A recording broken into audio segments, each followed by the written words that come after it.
All right, Greg, we are live in the top of the ninth, and you know what that means. Reds are leading the St. Louis Cardinals in game 2 of the doubleheader, 6-4.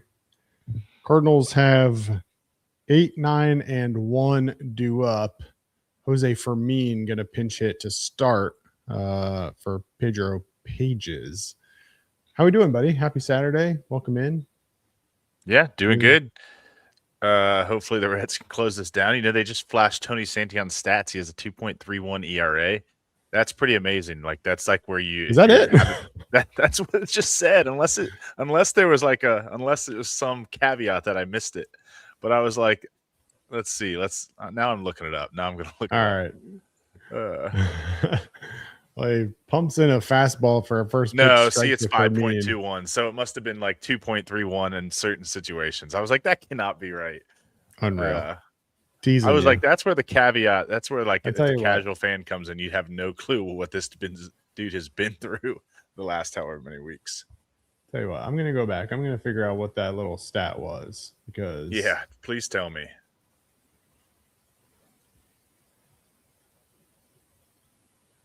Maybe I just read it wrong too. No, you read it right. They have the graphic wrong. They said 12 games, 1-0 with a 2.31 record and 11 2/3 innings pitched. I thought that's what I saw. Yeah. No, yeah. It sure is. All right. Shout out to Fox for the misleading graphics. And as I fast forward, and Jose Fermin sends the ball into the left field stands. Great. Wouldn't be a Santillan outing without a home run. On the 0-2 pitch, I'm way behind you. I don't know. I literally just fast forward. Yeah, he was up 0-2. Jeez. That's what I get for going back to try and find out these stats, and then he just grooves. Jesus. Wow. I'm not going to say the term that we've been using in our group chat. I know Trace used it on the show a couple of days ago. I'm not going to use it on this show. I'm gonna respect the fact that it's only 9:45 on the East Coast, and maybe there are still kids watching. But that was a PHF for those of you that watched the show the other night. How do you throw an 0-2 pitch middle fastball? I mean, I do not know. I'm going to do my best to tie this up or to pause this and okay. I'll see tell if you we can't line up going. because I don't want to ruin a blown Santillan save for you. So I'm going to see what I can do. He just got the ball back. For what? Counts 1-0. All right, I already got a 1-1 count. So I'm going to okay. Yeah, I'm way behind you. All right. So let me know after you see the 1-1. Okay. Just foul ball. All right. You're going to get a pitch clock. It's going to start at 5. And I was like, where's the pitch clock even at? Okay. It's above his pitch up count. Prop right. Yeah, I finally saw it. So let me know. Okay. Before the 1-1 pitch. 5, 4, 3, 2, 1. Pitch. Ball 1. Outside is a ball. 2. Yep. Okay. All right. Close enough. Wow. Well, Tony Santillan in his 2.35 ERA, right, Greg? Yeah, according to Fox. Fouled off by Victor Scott. Even the count at 2-2. That is just infuriating, man. It's just the worst pitch ever on 0-2. Like, just bury something.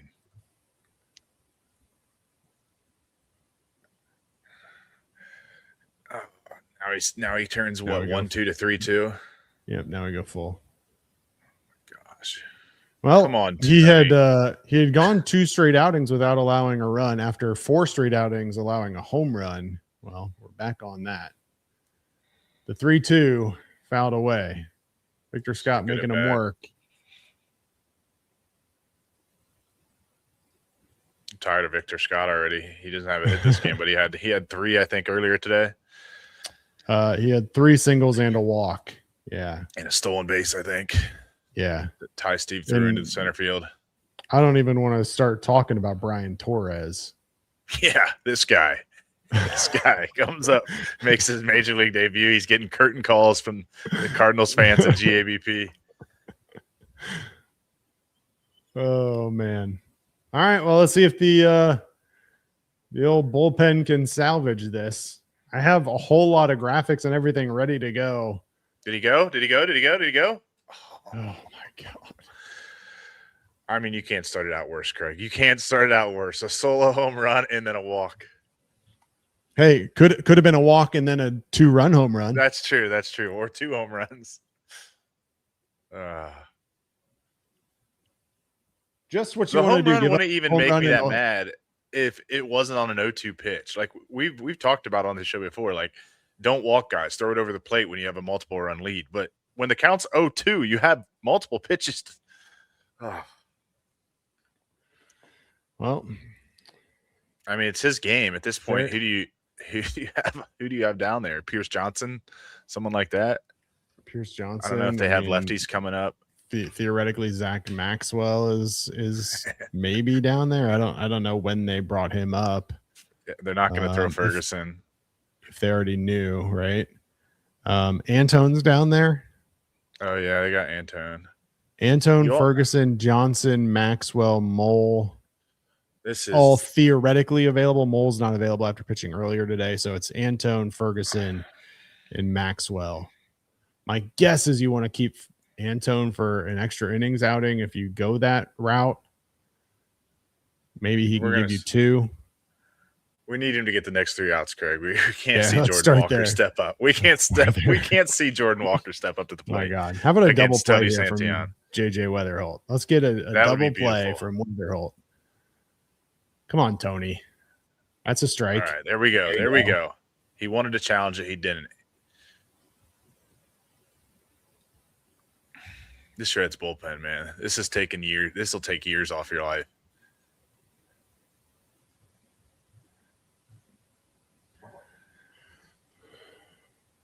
What a draft. What a draft that was a couple years ago with all these guys. Chase Burns, Kurtz, Weatherholt. I mean, holy cow. Bazana. Yep. And that's not even counting guys like Charlie Condon who are still yet to make their way to the majors. Caglione, who he's struggled in his initial call up, but yeah, loaded draft in theory. We'll see how it plays out over the course of their careers, but yeah, looking good right now. I know a lot of people wanted to ground out a strikeout here. Knock the Reds pick of Chase Burns, but it looks like that one will work out fine for them as well. Man, they just keep fouling them off. I know that's what I was just going to say. They're making Santillan work. I guess I could update this banner to be the accurate score.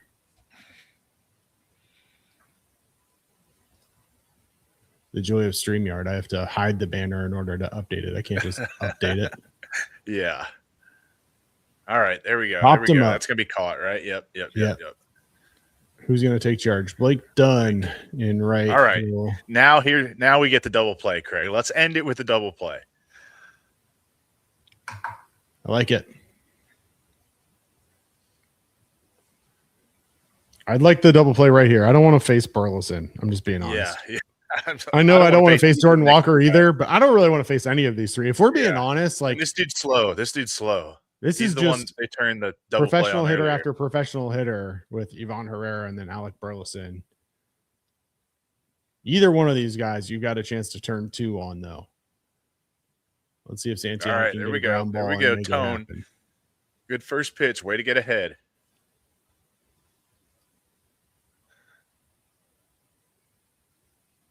Wow. Ivan Herrera's reached base second most in the National League. Yeah, he's been That's really good. impressive. He's been really good. That's in there too. There you go. 0-2. You go, Big Tone. Let's go, Big Tone. Do not. Come on, Big Tone. 0-2. What could go wrong?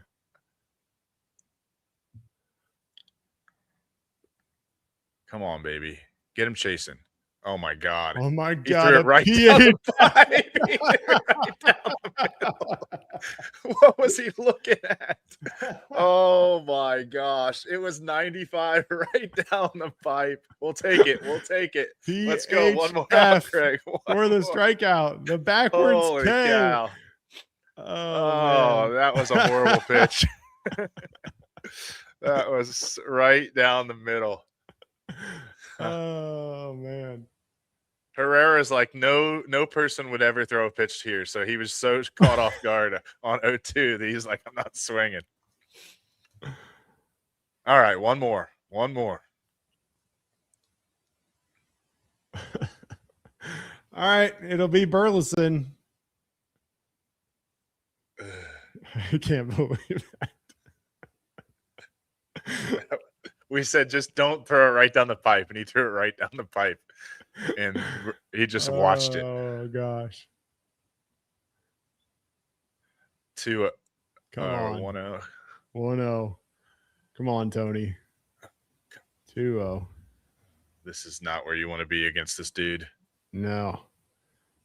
And although they said he hits better on pitches outside of the zone than inside the zone. Yes, I was like, that's an insane stat. Maybe they made that up too. Maybe Fox is just it's like up. Is that anecdotally or is that data driven? Right. Oh Jesus. Oh my God. 3-0. Pitching around him, they said. I'm sure Jordan Walker's the least person pitching around Burleson to go to Jordan Walker. That dude has figured it out. After am I gonna be crazy and recommend that we walk the bases loaded to face Nolan Gorman instead of Jordan Walker? Dude, I was almost hoping they'd walk him to put the tying run on second when Graham was facing him. But put the go ahead run on second base, but have to avoid Jordan Walker. This dude's turned into like freaking Barry Bonds. I knew when they were talking about earlier today, he was like 0 for his last 31 against the Reds. Yeah, I know. I wrote it down as soon as they said that. I was like, I'm not tweeting that out. And he went 2 for 2 with 2 home runs since then. Yeah, he was. You got to catch that.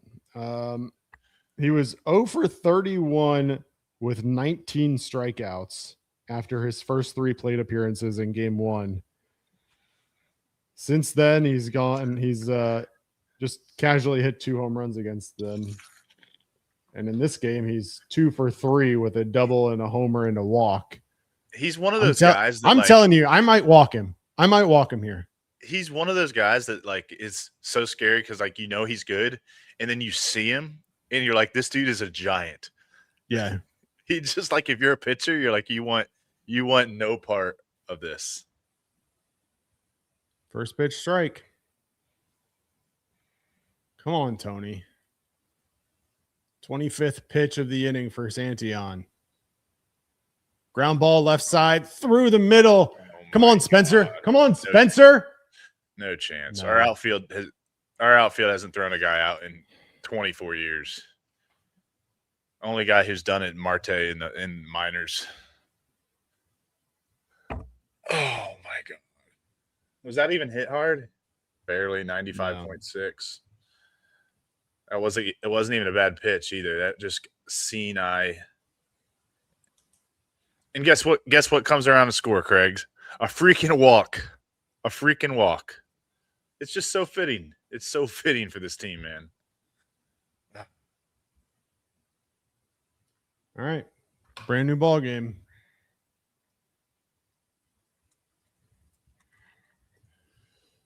Now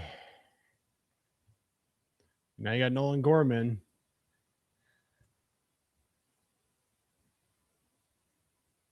One for 4 in this one. Single early on. Fly out to left, ground out, strikeout.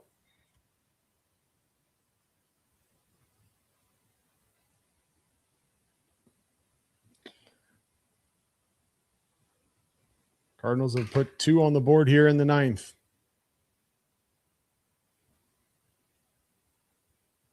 Yeah, I forgot that was Victor Scott running. You had no chance of throwing him out, did you? All right. Let's go walk off a game. Let's go walk off a baseball game. Yeah, and literally, like, when's the last time a Reds outfielder's thrown somebody out? Blade's had a couple close ones. He seems to have a pretty good arm. Well, Friedel threw off Friedel showed off his arm earlier in this one too. So if he was still out there, that was one of the worst throws I've ever seen. All right, we got the top of the lineup. Top of the order, yep. Blake Dunn. I mean, Blake Dunn may as well be Jordan Walker the way he's seen the ball lately. This is what I get for making our post-game graphics before the show. Yeah, that's always the worst. All right, Craig. I'm gonna call it. We're gonna get our first Ellie De La Cruz walk-off. I still can't believe he doesn't have a walk-off. Just for all the people who call him non-clutch. We need it. No better time. All right, let's read the comments. There's a lot of them. I don't know how. I know. I was trying not to read it because why are we talking about Ke'Bryan Hayes? Why are we talking about Ke'Bryan Hayes in the chat? Yeah, that's a good point. Victor Scott's the one who walked. He's the fastest dude. Walks, man. Walks.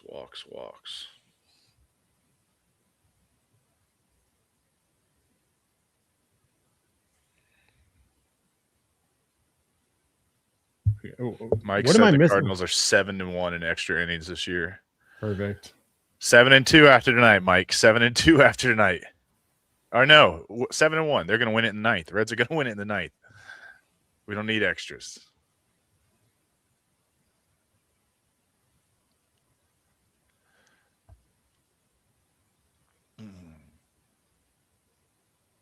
That I just cannot. I mean, I can believe that the bullpen did that, but that is just. This is two of the worst bullpens in all of baseball. So 0-2 heater right down the middle, and then the tying run is a walk. You walk the guy, walk their speedster that comes around and scores. It's just infuriating. Yoel Pozo in behind the dish. Okay. Romero. Lefty. Jojo Romero. Come on, Ellie. Well, I love that. I mean, I know Romero's had an interesting go of it, but oh god, Blake Dunn bunt. Wow, what a play! Hell of a play. Made him make a play. It wasn't a very good bunt. I was surprised the pitcher had to field that, but he kind of. Yeah, it wasn't a good bunt. Wasn't a good bunt. Did somebody just say Dunn's not fast enough? Please stop it, Marco. Please stop it. If anybody is fast enough in this entire league, it's Blake Dunn. He's in like the 99th percentile, I think it is. Yeah. Come on, Ellie. Come on, Ellie. One time. Just one time, Ellie. Hit it off the scoreboard.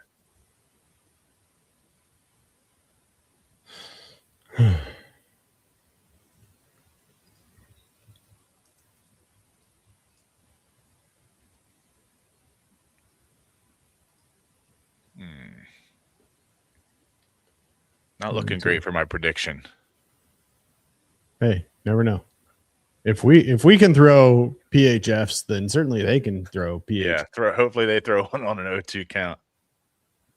Jojo Romero on the year 3.00 ERA now, 3.04.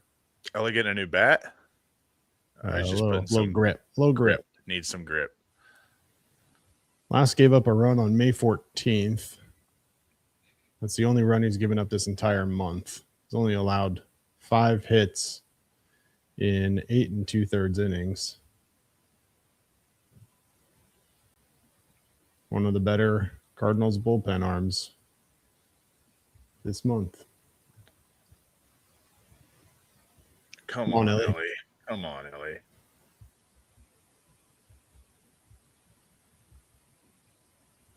Leave it. Leave it.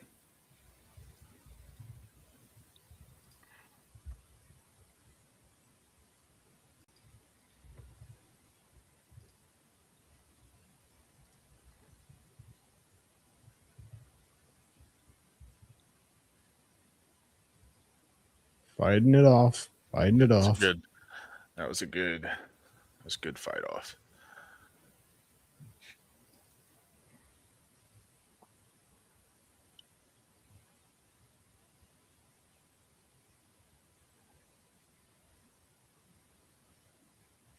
Nope. Leave it up there. You leave that up there. Working it back.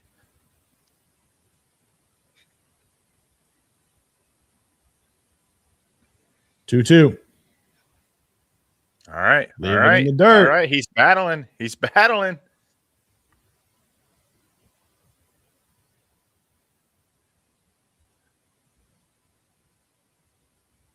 Blade 0 for 4. He's due too.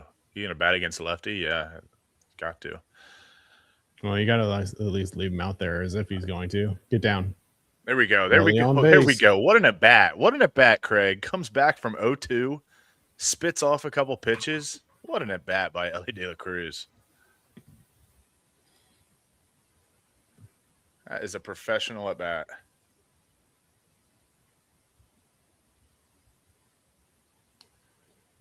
All right. Are you leaving JJ in? Yeah, who's available off the bench? Ty Steve? Yeah, I don't think you're doing it. He's the only righty. Myers is already in. Dunn's already in, so you don't really have much of an option. You got Gino. Oh, yeah, you do got Gino. Did you see he was wearing a big ol' when he was high-fiving Elly, he had like a big old wrap around his stomach and back. I was like, well, that doesn't look great. He's getting up there, huge. Man. He's got to take care of his body. All right, quickly behind 0-2 is Blade. Come on, JJ.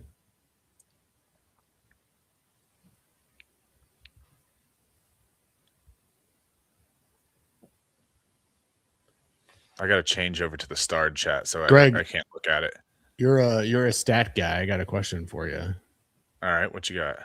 When's the last time Elly Stealing? He's in there. Oh, I thought he was there. It's close.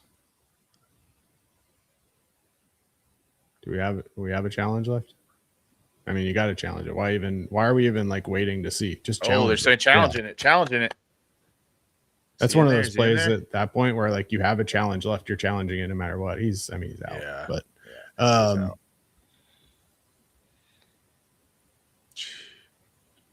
what's the stat question? It's not really. I mean, it's kind of a stat. But when was the last time that two JJs led off in the same game? I feel like I heard this stat earlier today. Is it a real stat? I have no idea. I just happened to see it when I was, because I keep score, so like yeah, my scorecards, and I'm like JJ and JJ. I feel like I did. I feel like somebody said this. I feel like I may have bookmarked it, but maybe I didn't. But I swear I saw it on Twitter. That's funny. But also I have no clue how to look up something like that. But I'm pretty sure someone tweeted about it. Let's see. I miss when Elly used to just be automatically safe when he would steal. I know. Wasn't that nice?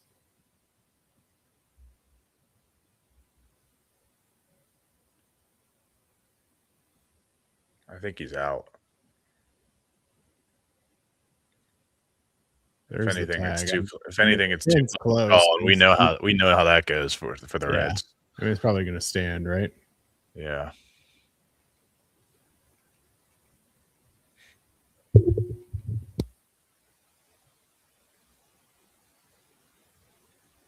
Especially when it takes this long. Yeah, exactly.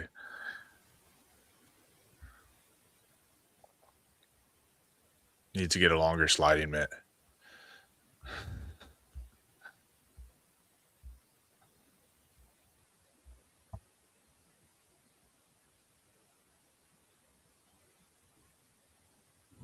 Elly's putting his sliding glove back on as if he thinks that he's safe. Let's see.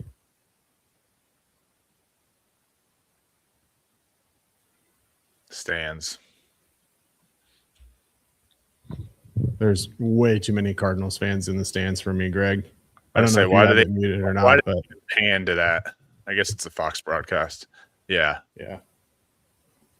All right, we're gonna go to extras. I mean, unless Blade can do something special here. 1-2 count. I like them trying to steal there. Like, I'm not mad about that. Get him into scoring position. It's just, what happened to Elly? I know. You can't swing at that, JJ. That was all right. On to extras we go. Good news is our ghost runner will be JJ Bleday. The Cardinals ghost runner will be Nolan Gorman, unless they pinch run for him. I think you have to pinch run for him. Oh my God. Someone replied to one of my tweets with the big walks will haunt sign. That's what I think of every time the Reds walk somebody, and it's like 30 times a game.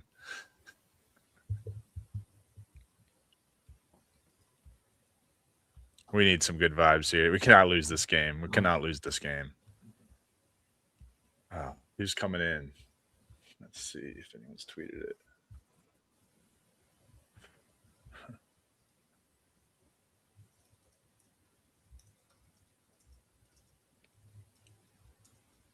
Bullpen's walking 14.8% of the batters they face this year. It's pretty good. Over 2% higher than anybody else.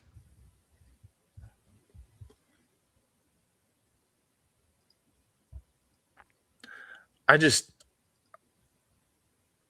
don't really understand why Santiano's is given the ninth so quickly. Like he had 2 good outings, but he had 5 awful ones. But the whole bullpen's been bad, so I don't know who you go to. Right. That 0-2 pitch, I just still can't get over. That was crazy. I mean, if you're Terry, who are you going for? I think I have to be going to Antone here. Yeah. It's Pierce Johnson. Oh yeah, I forgot they still had him.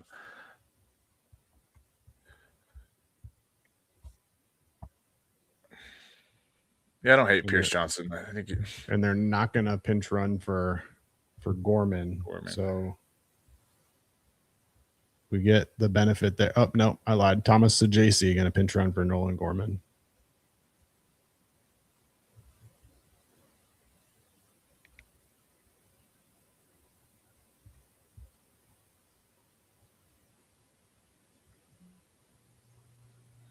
All right, so JC at second.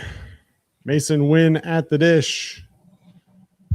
Reds and Cardinals in extras.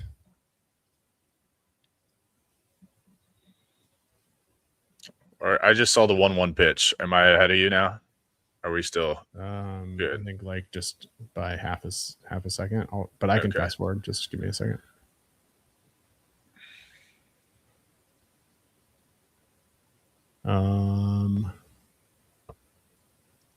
I got Pierce Johnson coming set. Yep. 1-1. Starts the pitch. Clock never even came out. Yeah, it just came. Nope. I think we're pretty good. 95 miles an hour for a strike, 1-2. Yeah.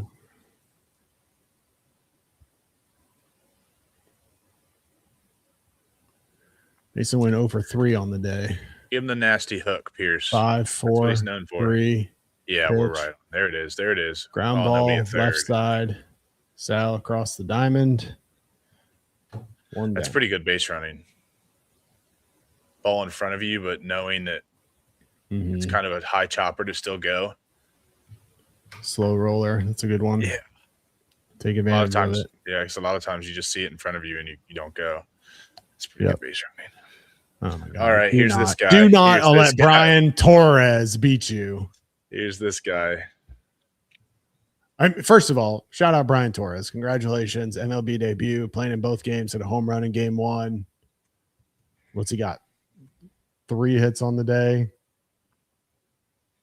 3 hits and a walk on the day. Been on base 4 times. Shout out. Congratulations. Spent a lot of time in minor leagues and in independent ball. Happy for him. Great story. Not against the Reds. Dual righties warming in the pen for the Cardinals, depending on what happens, I suppose, here in the top of the inning. Need a ground out or strikeout here in a big way. Pierce not a big strikeout guy. Infield in? Infield in, yeah. Ground ball. Oh, he's coming. Got him at the plate. Got him. That felt like it was closer than it should have been, Craig. That felt like it was closer. Nathaniel Lowe took his sweet time there a little bit, but then threw it on the wrong side of the base. He threw it on the wrong side. Yeah, we'll take it. I can't believe they ran on that. That was a rocket right at low. He took it. Hey, you're making him the guy who doesn't play the field very often. That's You're true. making him make a play. That's so true. And even though it was a decent play by him, it was still kind of close. And they're going to challenge it, but he's out. It's, I mean, same thing. You may as well use it. It's such a big situation. Yeah. Yeah.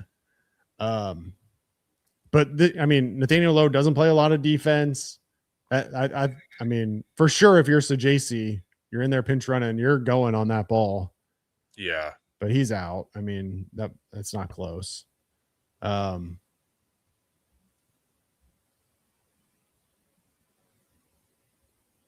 we got him twice. That was a good job by PJ Higgins, because that ball was thrown to the opposite side. He had to kind of get over there and swipe him. Yep. Higgins has been pretty good since he's been back up. Done some nice things. Sure. He's even hit some singles. He's done more for the Reds than CES has done, and Reese Hines has done.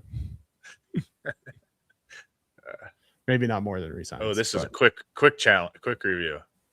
Confirmed. Yep. Just a quick confirm.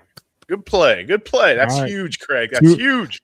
2 down. Come on. Fermin, who hit the home run to lead off the last inning, now at the dish.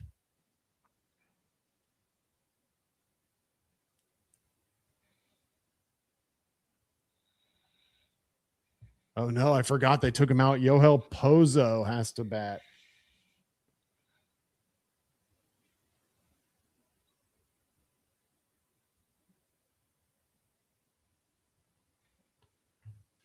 Perfect. Come on, Pierce. Is that in play? No, that's out of play.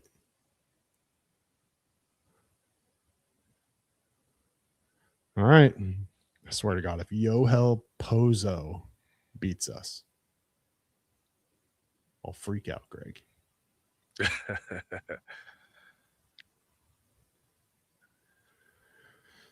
Come on, Pierce.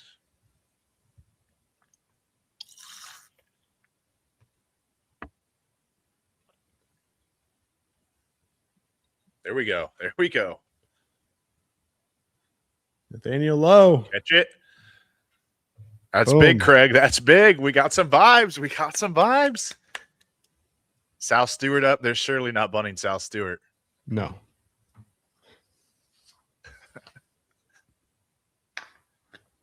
Come on. 4, 5, 6 due up for the Reds. JJ Bleday will start at second. You got to walk it off here. How about Sal just doesn't waste any time? First pitch, drive it in the gap. If he walks it off, he's going to be doing like cartwheels to first base. He's going to be just losing his mind. Oh, come on, Sal. Let's go.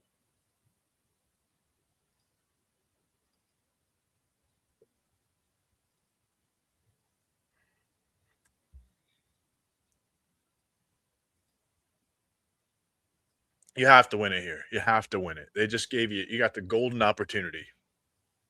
You have a golden opportunity. You got a guy on second, no outs.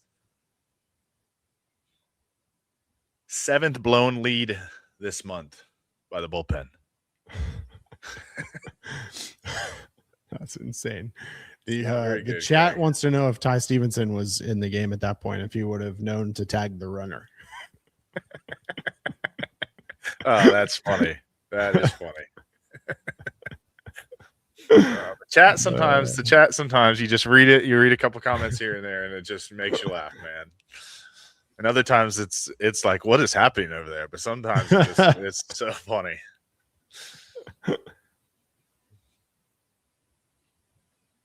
Michael Rolfo, Yohel Pozo rookie card is not worth much.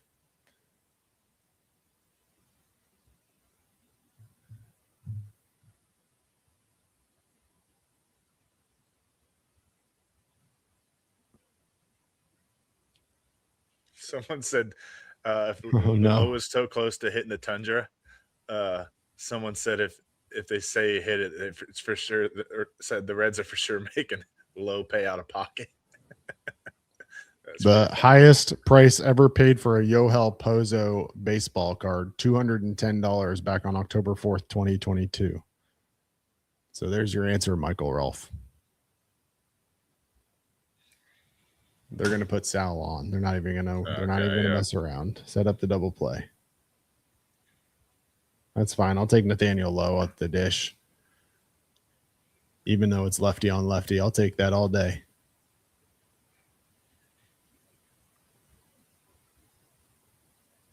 What's happening?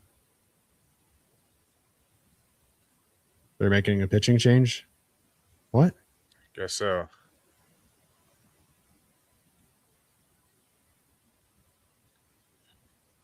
All right. So my guess is the Reds sent up a pinch hitter.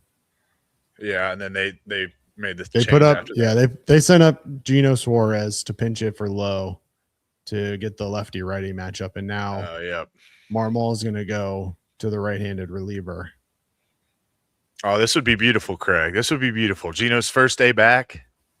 I was just telling he was wearing some kind of massive heating pad 5 innings ago. He's been sitting there cold for 7 innings. He was 0 for 2 in game 1 with a walk. Hit a bomb. Just hit a bomb, Gino. Give us some good vibes.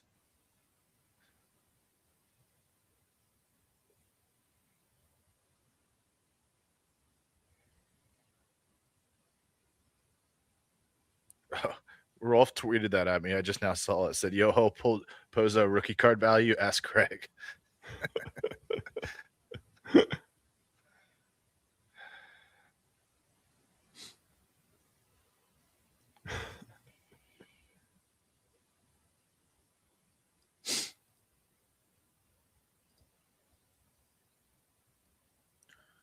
All right, Red Legs. Come on, baby.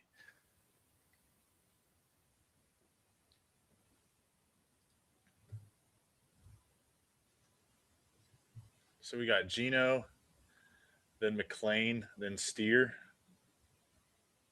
Correct. Riley O'Brien. McLean has been pretty bad ever since he got moved out of the 9-hole. It seems like he kind of goes on those hot streaks, and then just in the 9th every hot streak it goes to like 0 and he goes for like 0 and 18 after that. Yeah, Gino 0 for 1 with a walk in his career against Riley O'Brien. O'Brien 4 games against the Reds, 6.75 ERA, pitching 4 games last year, 4 innings, 3 hits, 3 runs, 1 homer, 3 walks, 5 strikeouts. The home run was Spencer Steer, who he would see third. All right. Riley O'Brien, their closer, 3.13 ERA. 25 strikeouts to 3 walks. Do the Reds have any pitchers like that, Craig? No. Where do we get that? Where do we sign up for that? Not even close. 99. Ours are like 27 strikeouts, 24 walks. Literally, Connor Phillips has like more walks than strikeouts. Leave it, Gino. He didn't go. He didn't go. That was an uncompetitive pitch. You cannot be lunging at that. That was never even close to being a strike. Come on, man. Come on. Man. He had a heating pad on 2 innings ago. Not a little bit blue. Come on, man. All right, 0-2, Riley O'Brien. All right, fought it off.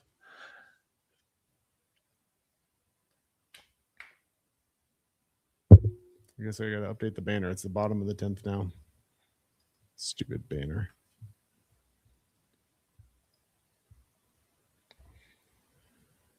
Oh, 2 again.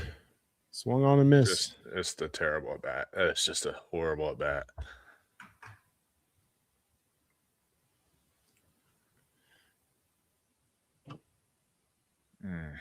Way out ahead of it.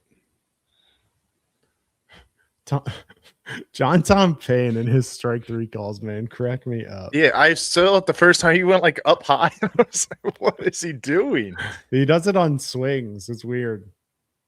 Wear it, Matt. I thought he had like a emergency the first time he struck someone out. I was like, what What did he just do? Come on, Matt. 0 for 4 on the day. Foul ball. That felt like it was right there. What did Matty do in game 1? He didn't play in game 1 at all, right? No. No, Steer played second. Come on, Spence. That pitch number 2, 97-mile-per-hour sinker right. I mean, you talk about middle. Yeah. Get off a game day. I went on it to see where the pitch was. Ground ball. O'Brien will go to first. And the Reds will have 2 outs. Man's on second and third with Spencer Steer. I think I asked Nick. Maybe I asked you. Is there another Red on the roster right now that you'd rather have up in this spot than Spencer Steer?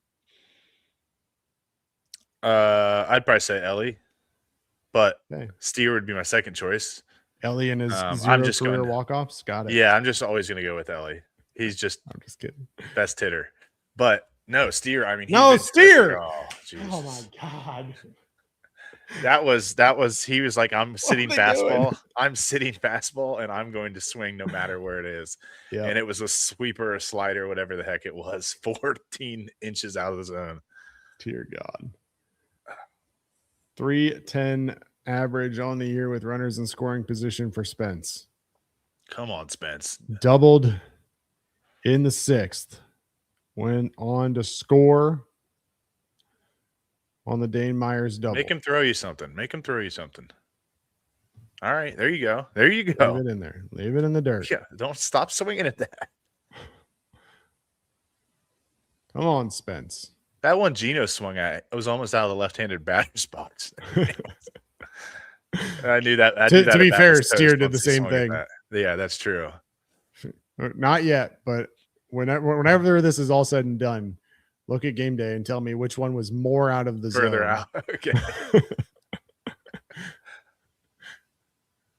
I mean, this guy's nowhere close. He's only walked 3 guys this year, Greg. Yeah, I know. Well, no wonder. It'd be a great time. The batters are helping him. Swinging at pitches 14 inches out of the zone. Clearly, whatever that breaking ball is, it's so nasty. It gets guys swinging at everything. Come on, Spence. 2-1. Sit fastball.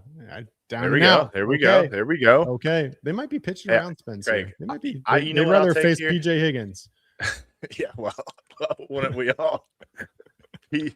Listen, I'll take a walk here and a walk to PJ Higgins. I'll take a walk-off walk. I have a crazy question. All right. Swing and a miss from Spence. I guess they're not. What you got? Around him. Are you letting PJ Higgins bat, or are you bringing in Tyler? Honestly, I can't believe I'm going to say this, but I think I just let PJ Higgins bat. Tyler Stevenson's been so bad, man. He's done nothing lately to show me like PJ Higgins. Somehow he hits doinkers that are. It doesn't matter. It doesn't matter. Oh, that's so bad, Craig. It's like this team's turning me into like, should they have bunted there? And I hate to bunt, but I'm like, dude, it wouldn't have mattered though. I guess guys, it didn't matter. No. Yeah, nobody put the ball in play. Well, McLean put the ball in play. McLean hit it. Yeah, he hit it. All right, look it up. Which ball was farther out of the zone? Gino or McLean or Steer? Okay. I think Steers. Might have been farther out of the zone. Gino's. It's not even showing me where pitch 2 was. Okay. Game day. It's not even showing up. I was like, wait, why is it saying 3? And Steers is showing. So is Gino's. Okay, so Gino's was farther. All right. Yeah. Science. I don't know if I've ever seen that on game day. Where it Science.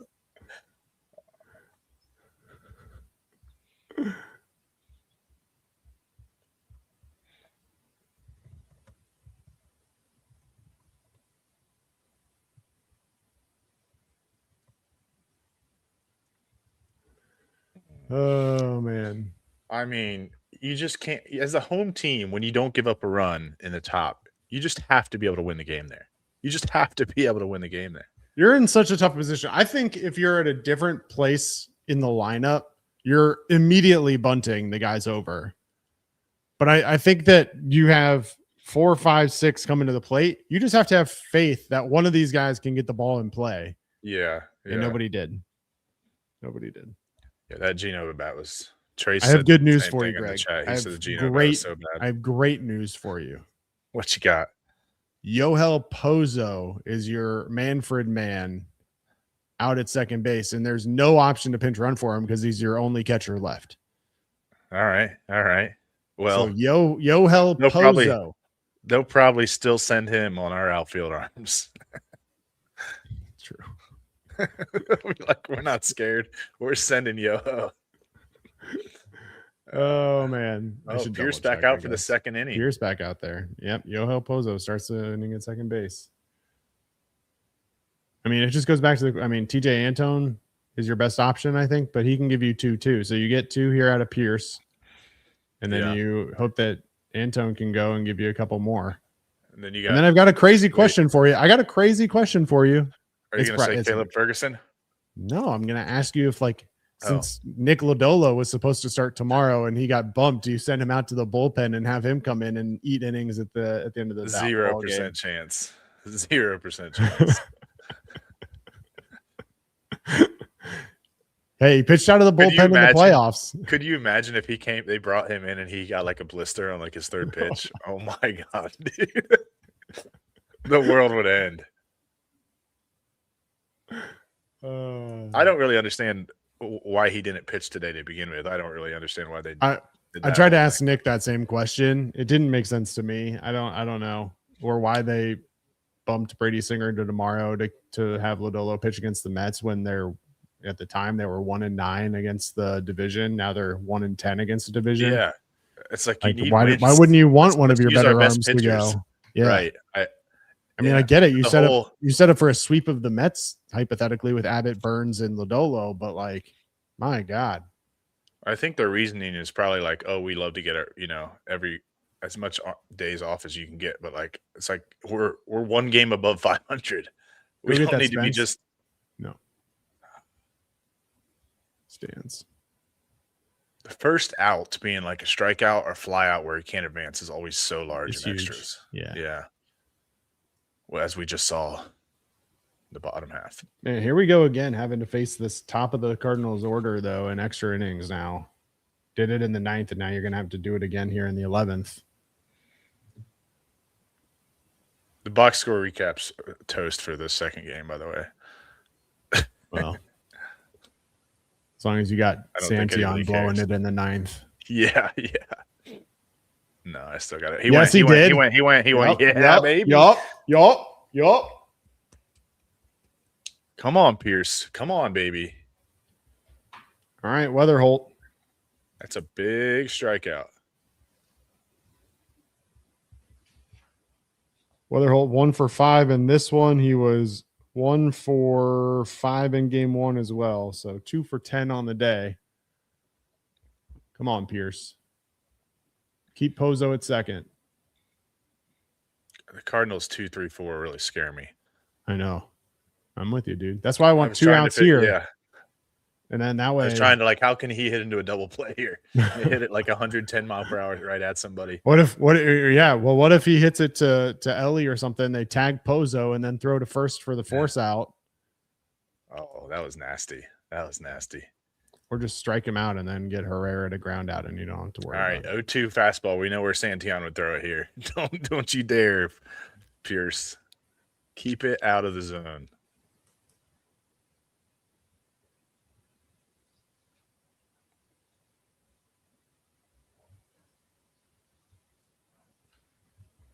Come on, Pierce.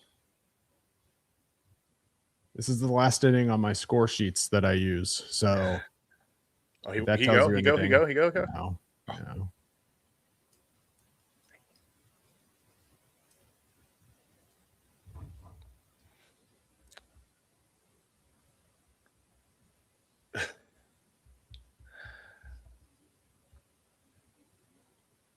Come on, Pierce. Come on, baby. 1 and 2.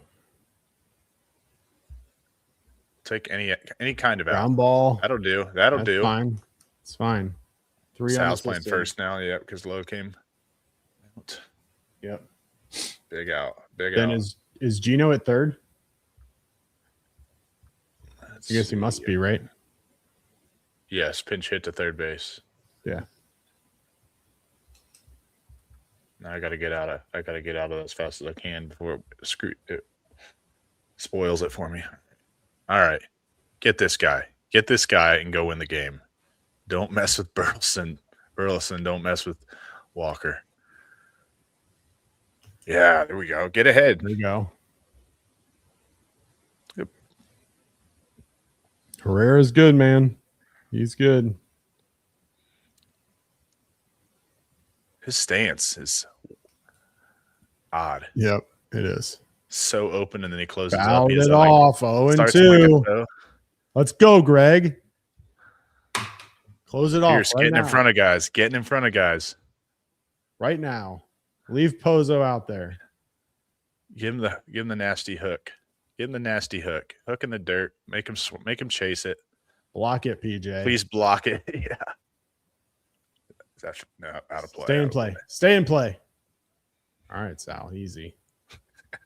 Jesus. He is remembering the other day when he called it like that. Dude doesn't know how to do anything other than 100%. Like, yeah. Swing for the fences on every ball. Go balls to the wall, into the wall. Come on, baby. Come on, Pierce. Doesn't need to be in the zone. Nope. Let him chase. That was in the zone. Sure was. Come get it, Blake. Let's go, Blake. Oh, what a catch. What a catch. Blake Dunn. Are you serious? Sliding. Oh my gosh, what a catch. Holy cow. Wow. Oh, Blake Dunn. That is, I mean, Blake Dunn, if the Reds win this game, he might have just won him the game. Go win the game. Go win the game. Blake Dunn will come up third this inning. Okay, that was – he kind of got jammed on it, but it caught middle of the plate there. Yeah, it wasn't a good pitch. Why are we throwing 0-2 pitches in the middle of the zone, dude? Whatever. Great job by Pierce Johnson. All right. Great job by Pierce Johnson. Bottom of the 11th. I told you. This is the end of my score sheet. So by rule, the Reds are required to win this game now.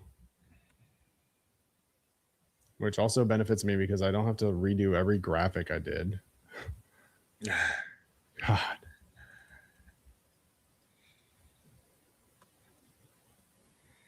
How about PJ Higgins with just like a walk-off single just to start it? Just don't even waste any time. Just little flare into right center field. Steer scores. I would love it. All of his hits are flares. I know. That's what I'm saying. Just it's got to be enough to know. Steer's got to know that it's getting down, right? Like it's got to be far enough over the second baseman's head, but also like not in a position where he's got to worry about it being caught. Yeah. Which I realize is asking a lot. Yeah, I guess if Higgins they're surely going to bunt if it's Higgins, right? Probably. They asked him to bunt earlier. He bunted in the sixth inning as well. When you had Myers hit that double. Yeah, you had a leadoff double from Spencer Steer, and then PJ Higgins. I think that's part of the play. Yeah. All right. Well, then Dane Myers is going to have to walk it off with a sac fly, I guess. All right, Spence. It feels like he's hitting the ball better lately, especially against lefties. Yep. Cardinals 0 for 6 with runners in scoring position. Let's go. All right, PJ, here we go. Look at the first baseman. He's playing. Know. Yeah, they know. Oh, he bunted to the Got third it down. baseman. Got it down. Great. That is a great bunt. There we go, PJ. If he bunts at the first, Steers toast at third. Look at PJ Higgins. Come on, baby. Come on, Dane. Right. That'll go down as a sack bunt 5-4 for those of you keeping score at home, because I know you all are.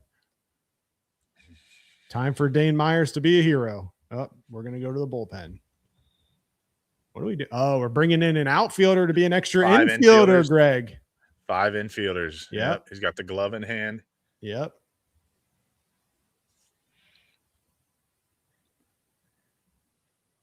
This used to be, I feel like everybody used to do this when the first team did it, and now I feel like I never see it anymore.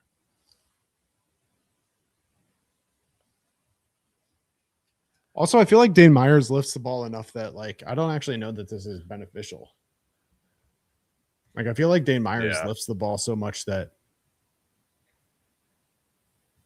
Quick, how do I find out his ground ball rate versus his fly ball rate? I'm trying to look that up. Fly ball rate, 39% in 2026. Okay. Ground ball rate, 31%. Yeah. Which is crazy. And look, they're playing him oppo too. Both outfielders. Oh yeah, on like the line. Wow. That is bizarre. Both outfielders are right of center field. In 2023, he had a ground ball percent of 61%. Wow. Okay. Well, that was 2023. We're much different now he's hitting it in the air. That's what I'm saying. Come on, Dane. All right, come on, Dane. All right, make him throw you leave something. That out there. Leave that out there. Make him throw you something. Because here's the other piece of it. I don't actually know like how this works, but that was your first mound visit of the inning, so he can't go back out there and take another glove out there, right? So they kind of have to like stick with this. He'd have to just run out there with his infield glove or something. I mean, yeah, play the outfield. Yeah, 3-0. He's scared of Dane Myers. Did all that, and you're going to walk him on 4 pitches? Blake Dunn could be the double hero. 3-0. Yep. Walked him on 4 pitches. All right. Hey, good job by Myers not chasing. That's hard to do in those situations where you want to be the hero to lay off everything. Yep. That's a great at bat. All right. So now what do they do? Oh, they're telling him to watch for the bunt. How about that? A walk-off, sacrifice, suicide squeeze. I mean, if you're going to do it, I feel like you got the guy to do it. The guy, yeah. I actually don't hate that move, Craig. I'm not going to lie. I kind of love it. Yeah, there it is. There it is. Oh, you're ahead of me.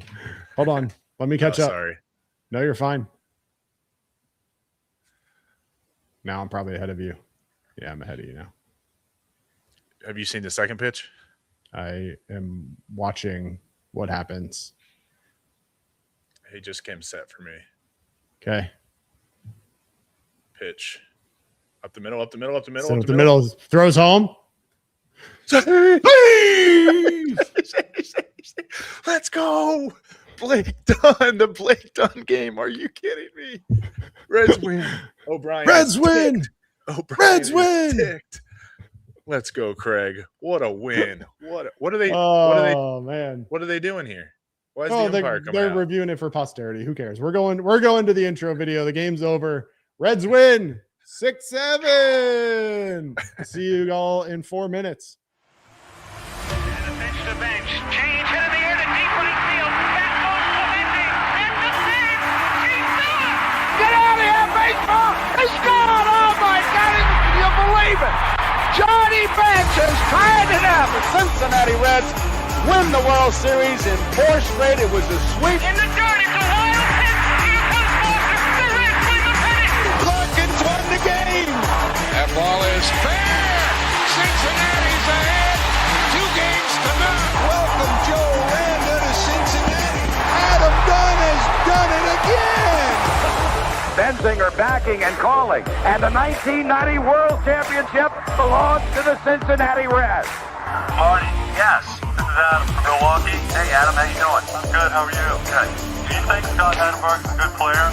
Dunn up there with the bases loaded, the outfield deep and around toward right, and the 1-0 on the way to the plate. Swung on, long drive, right field, and this one belongs to the Reds. And a high drive. Hit back into deep right field. Junior has just knocked the door down to the 500 club. Benson's first home run is a walk-off winner. That ball had a family. And De La Cruz is, oh my goodness, look at this kid run. My, oh my, that is a triple. Matt McClain's first big league bomb. Spencer Steer's first big league hit is a home run to straightaway center field. Joey Votto's done it again. The pitch. Votto swings high in the air. Right field. Yes! He pointed to the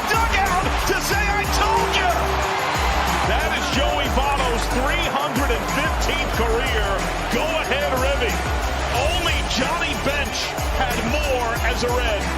And I can't tell you how much it means to play in front of everyone here in Cincinnati as a Red. What a gift. What a tremendous gift. So thank you. Thank you. I think I can speak for all of Reds country. Joey Votto, thank you. High drive, left center field, racing back to the line, Bourgeois. The Reds are National League Central Division champions. In the air, left center field. Did he? He did! He did! Red win! Win! Line to the right field. Genius, the first Red ever. With 4 home runs in a game. Can you believe it? In the air, down the right field line. Doesn't have a chance. The Reds have won on a 3-run home run on opening day by Ramon Hernandez. A strike away and out away is Homer Bailey. Ground ball to third. Frazier gloves. Throw to first, and Homer Bailey, for the second time in his major league career, has tossed the no-hitter. Oh, gosh. Oh, my God. Are you kidding me? Holy Moses, the second player in major league history to hit 7 home runs in the first 10 games. In the air, and the Reds win it. What a dream beginning to the career of Jay Bruce. Greg, this had a chance to be an all-time brutal day, just to be honest with you. And the Reds find a way. They salvage the series split, take game 2 from the St. Louis Cardinals 7-6 on a walk-off Blake Dunn fielder's choice. Spencer Steer scores the winning run in the bottom of the 11th inning. Reds win, get their first win over the NL Central in 10-plus games. It's sad to get excited about something like that, but yet here we are. What a day.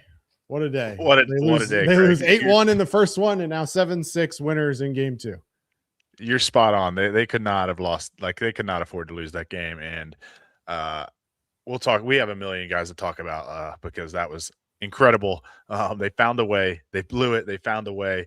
We have 7 million people watching at the moment. What a win. What a win. It's funny when you win the second game of a doubleheader, it feels so much better than if you win the first one and lose the second one. You end the night on some good vibes. So we get to end the night on some good vibes and talk some Reds baseball. That's right. And I know that I put up the graphic that has kind of game 1 and all that stuff. We're skipping game 1 for now. We'll come back to it at the end of the show. We'll do game 1 later, but we got to start with game 2 and that walk-off win for the Cincinnati Reds. I know you told me before we went live here that you may or may not actually have a box score recap ready to go for this one because of all the insanity that happened late in this game. So what I'm going to do is I'm going to read our super chats. We got a couple of super chats that have come in. I'm going to give you a couple of minutes, compose your thoughts, see if we can't get some sort of, semblance, as Trace would say, of a box score recap there for game number 2. I'll go ahead and switch the rundown for everybody so that nobody complains and says, oh, well, that's not what it says. No, we're going to do it. It's updated. Take your time. Let's get into some super chats and see what everybody has to say. Tim Barnes starts with a $2 super chat. This bullpen is garbage. Most of the bullpen is garbage. Pierce Johnson, on the other hand, we'll talk about in a little bit. Pitched well there at the end of game number 2 for the Reds. Give them a chance to pick up that win in extra innings. And man, if it wasn't for Pierce Johnson in those 2 innings of scoreless baseball, I don't know if we'd be in the same mood as we are now, but boy, oh boy, Pierce Johnson, final line for him on this one: 2 innings, no hits, no runs, no walks, 1 strikeout, picks up the win. 2-1 on the year now for Pierce Johnson. His ERA down to 3.38. All right, up next, Tim Barnes comes back. Tony needs to go as well. Okay, let's go, Ellie. Well, Ellie didn't come through in the moment that we needed him to or wanted him to, but you know what? That's okay. Here we are. Dubs. And we're excited. We're not worrying about that. Michael Rolfe, $10 super chat. Reds extra innings. You know how it goes. Reds failed bunts plus C-box likes of the stream equals fun. Reds equals Reds wins. We got the win. It wasn't because of a failed bunt. PJ Higgins, shout out. Shout out PJ Higgins. Getting the job done, PJ Higgins. Michael Rolfe, we appreciate you. As always, in Big Red Machine, I hereby proclaim Dunn's nickname is now and for the rest of the season shall be known as Getter.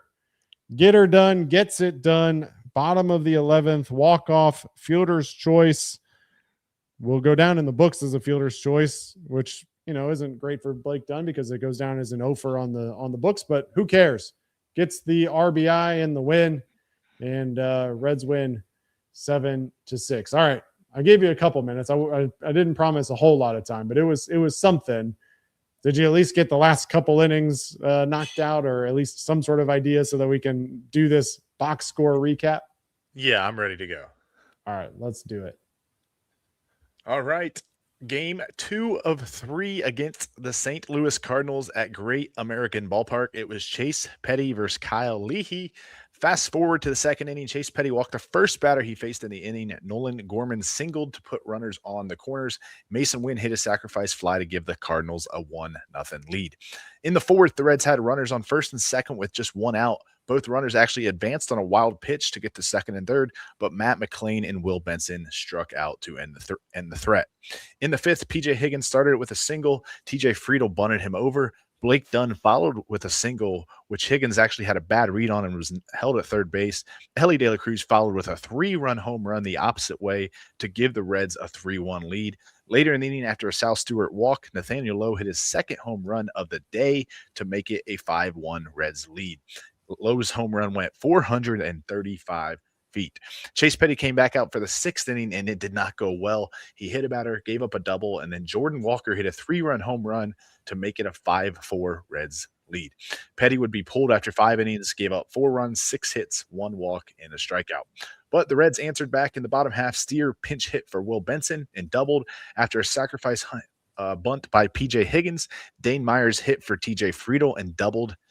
Steer in, making it a 6-4 lead. In the seventh, Brock Burke walked a batter before being pulled from the game. Graham Ashcraft came up and gave up a single to put runners on the corners with 1 out, but Ashcraft was able to get a pop-up and struck out Jordan Walker to end the inning. Ashcraft also pitched a scoreless 8th inning. In the ninth, the Reds turned to Tony Santillan, up 2 runs. He got ahead of Jose Fermin 0-2, but then gave up a solo home run on a pitch that was right down the middle to make it a 6-5 game. Jordan Walker later tied the game up on an RBI single, and we would go to extras. In the 10th, Pierce Johnson came on for the Reds, and he escaped without allowing a run in the 10th. The Reds did not score in the bottom half of the inning.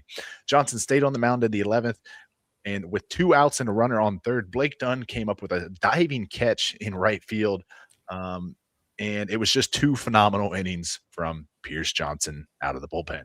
In the bottom of the 11th, P.J. Higgins started out with a perfectly executed sacrifice bunt. After a Dane Myers walked, Blake Dunn hit the walk-off fielder's choice up the middle. There was a play at the plate, but Spencer Steer was able to slide in safely, and the Reds improved to 27-25. Man, we did have a deep drive of the day, and boy, was it deep. Maybe the closest home run that we've had to the Toyota win a truck sign in 15 plus years. I know there was one way back in the day. I don't remember exactly when it happened, but Nathaniel Lowe, 435 feet to deep right center field. Homered in the bottom of the 5th there in game 2, gave the Reds at the time a 5-1 lead. The win probability was 92.1%. Obviously that dipped back down and then back up and then back down and then back up. 105.4 off the bat, 26-degree launch angle. It all adds up to a Cincinnati walk-off win. Reds win it 7-6. QC Kinetix is proud to present the deep drive of the day. If knee pain or shoulder pain is slowing you down Whether it's on the golf course, the pickleball court, or even in the gym, it might be time to talk to the care team at QC Kinetix Cincinnati about regenerative medicine options. QC Kinetix takes a different approach, focusing on treatments designed to help your body heal and recover. They're conveniently located in Liberty Township, right across from Lakota East High School. See what the team at QC Kinetix is all about. Visit QCKinetix.com or call 513-655-3356. Make sure you tell them Chatterbox sent you. QC Kinetix. Better mobility starts with healing, not surgery. All right, Greg, let's get into it. Look, the rundown is what the rundown is. I'm not going to bother if updating it and doing all these things. We just got to start with extra innings in this rundown. You want to start with Pierce Johnson, or you want to start with Blake Dunn? Because both of them deserve all the credit in the world for this win. Blake Dunn, obviously the defensive play to save it there in the top of the inning, comes back up in the bottom of the inning, hits that line drive up the middle that results in the win. Pierce Johnson, the 2 innings to nail it down for the Reds. I'm going to let you pick. Where do you want to start, Blake Dunn or Pierce Johnson?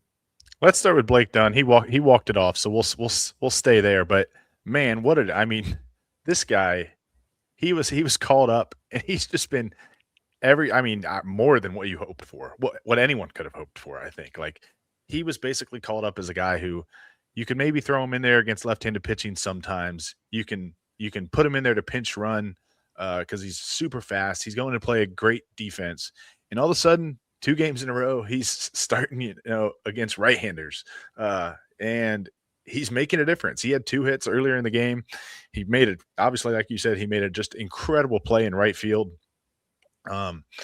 And bailed the Reds out in the 11th, and then in the bottom half, like that's a time where you have to make contact, and he did. It didn't crush it, didn't do anything, but it's the little things. It's the little things that win you ball games. And Blake Dunn is a guy that if he's going to do anything right, he's going to be the dude who does the little things right. And he's been, just like I said, he's been everything the Reds could have hoped for and more since he's been called back up. And I certainly didn't see it coming. But it's been an awesome, pleasant surprise so far this season.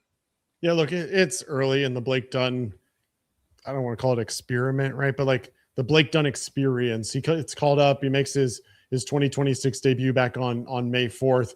Takes him 3 games before he ever gets his first hit of the trip. Next thing you know, dude's hitting .351 with a .941 OPS right now. And oh, by the way, when he gets on base, he's a threat to steal a base. Defensively, he's given you everything you could ask for out of an outfielder, playing center field, right field, wherever you need him. Laying down bunts when you need him to lay down bunts, putting the ball in play when you need him to get the ball in play. We have a lot of outfielders, quite frankly, who have higher than we'd like swing and miss. It is nice to have someone like Blake Dunn to be able to come in and say, all right, well, look, I'm just going to take a nice, easy swing. I'm going to put the ball in play, and I'm going to do a job, right? Like that was his job today, was put the ball in play and see what happens. And it worked out for him in this one. Shout out to Blake Dunn. That play in the top of the 11th, coming in, making that sliding catch. Honestly, he probably made that look even easier than it really was. I mean, he made a great break on the ball, comes in, gets that sliding catch. Shout out, scores a run in the 5th after singling, goes 2 for 6 in game 2. Man, what more can you even say about Blake Dunn? I guess in reality, like Rhys Hines, who's now with the Marlins, and I realize we don't want to talk a ton of time about him, but like the chase was the issue and the swing and the miss was an issue. Like Blake Dunn and his discipline at the plate and his ability to put the bat on the ball, like if Rhys Hines had that kind of discipline, we'd be talking a much different story right now. I don't even know if Blake Dunn would be in the majors, but Blake Dunn gets a chance because, quite frankly, some of the other outfielders couldn't get the job done, and he's taking advantage of his opportunity, and can't really ask for a whole lot more out of a guy. Now with his 3rd cup of coffee in the majors, I guess. Struggled the first 2 times up, but by every account, he's been kind of reinventing himself this year. And at least from what I'm hearing, like people aren't necessarily surprised at what he's doing so far in this appearance at the majors. Yeah, and that a perfect transition is I was actually going to say he looks so much more comfortable this time being up than he had previously. Like, just saying it for what it is, just speaking candidly, like he kind of looked lost when he was up here previously. It looked like the game was too fast for him. He just didn't look comfortable at the plate. This time he's showing so far. And again, it's still early. You know, the league will adjust. He'll have to adjust back. We see that with all guys. Who knows what happens in the future? But for right now, he is playing well. He's hitting the ball. He's fielding. He's running. Like, he's just been incredible. And he just looks like he belongs this time. Again, that's not saying who knows what happens from this time on, but like, he literally won the Reds a ball game tonight. The Reds blew a big lead, 5-1 lead early. They blew a 6-4 lead late, and he comes up with 2 plays in the extra innings that literally won the Reds a ball game. Now, there's plenty of other guys that obviously contributed, and you could say that also contributed to the win. But if Blake Dunn doesn't make that catch in the ninth or in the 11th, who knows what happens? If Blake Dunn strikes out in the 11th, who knows what happens? And yeah, just a really cool story for someone that Blake Dunn, who was never a top prospect, went to, I think, Western Michigan. He was like a 12th or 13th round draft pick. Just a really cool story for him to come up and have some success after, like you said, this is probably his 3rd or so stint in the big leagues. So just couldn't be happier for Blake Dunn. Yeah, and you know, I'm looking at his Savant page. The last 2 years when he had opportunities here, he struck out 38% of the time back in 2024, 33% of the time back in 2025, striking out just 19.4% of the time right now. So far in his opportunity, honestly, like, chase rate isn't that different, I guess, at the end, in the grand scheme of things. He's still chasing 25% of the time. But the whiff rate is down 37% previously, down to around 30% now. So yeah, it's interesting to watch. And certainly over the course of the year, it sounds like Blake Dunn's going to be a guy who gets more and more opportunities. And especially if he continues to play like that, like, almost feels like an everyday guy. I mean, played in both games today, played right field in both games. I don't know if that right field in game 1, center field in game 2, and then transitioned over to right field when Dane Myers came in. Like, he might be a guy that's just in there every day. Like, which is crazy to say. Like, if you would have told me this 3 weeks ago or whatever it was when he got called up, if you would have sat here with a straight face and said in 3 weeks Blake Dunn's going to be starting every day on this team, I would have laughed you off the screen. I would have just been like, there's no chance. There's just zero chance. Like, they're bringing him up to be a bench guy, pinch hit against lefties, uses speed. And like, it's just a cool story, like I said, of a guy getting an opportunity and taking every single advantage of it. So just incredible stuff by Blake Dunn, that we're talking about him this soon after he was called up, and talking about, hey, is he going to be an everyday guy type of thing?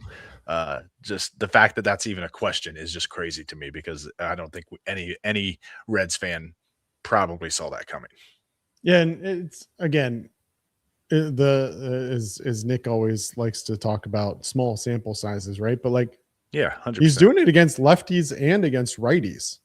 You know, obviously more at bats against right-handed pitching right now. 22 at bats against righty, 15 against lefties, but he's hitting 364 against right-handed pitching. Like, his OPS against right-handed pitching so far is 1053. And not that he's doing bad against lefty, he's hitting 333 with a 775 OPS. This is a guy that at least right now, and who knows how it progresses over the course of the year. If he maintains his plate discipline, if he can continue to hit lefty, like, throw him out there every day. He's better than TJ Friedel, that's for sure.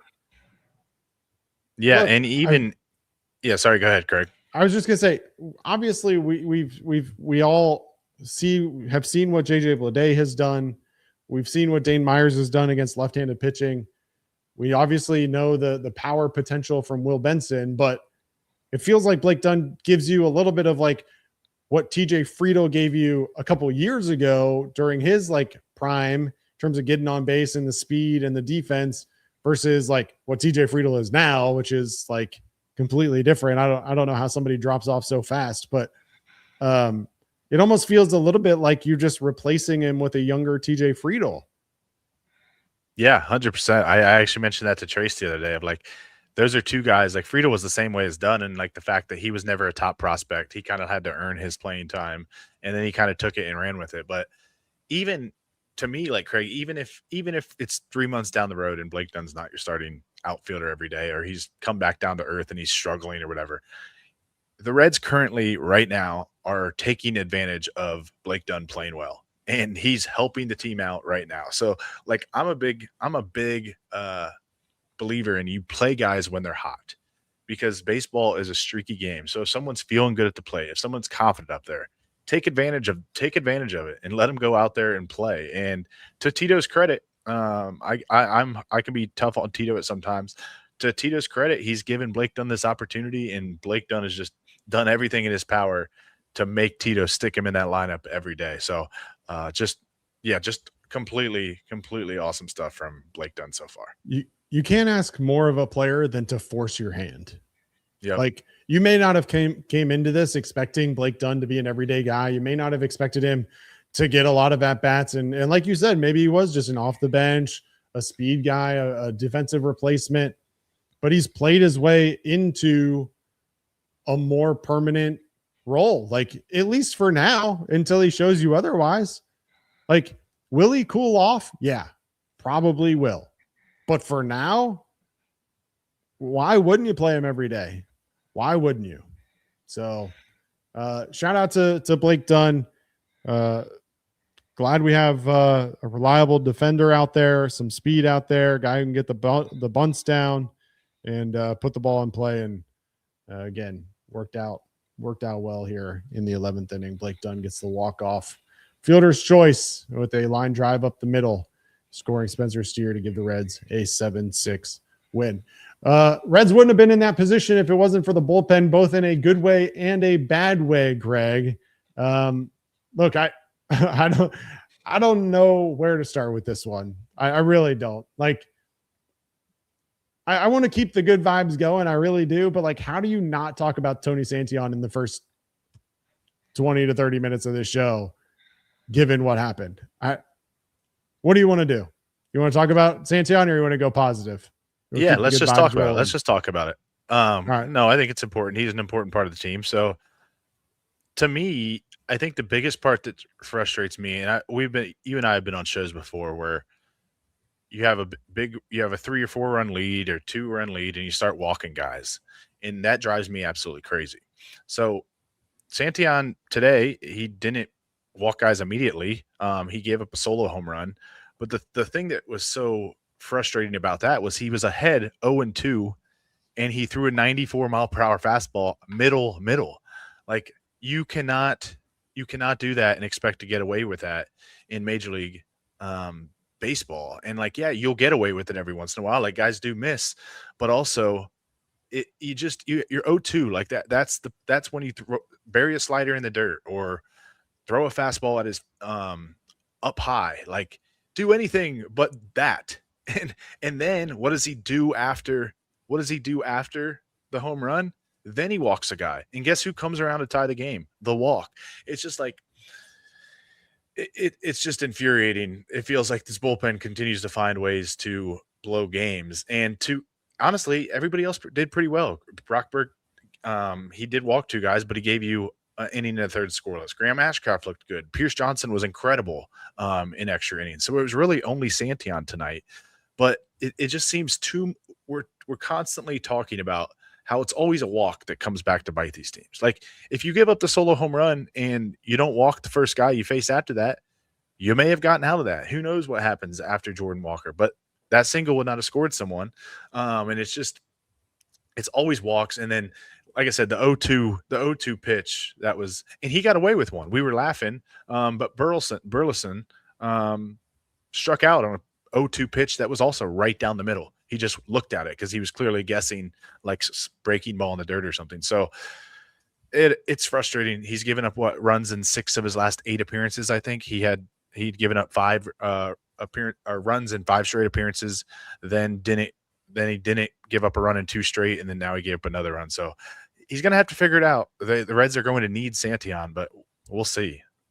What's interesting to me is Santillan started this season with 11 straight scoreless outings.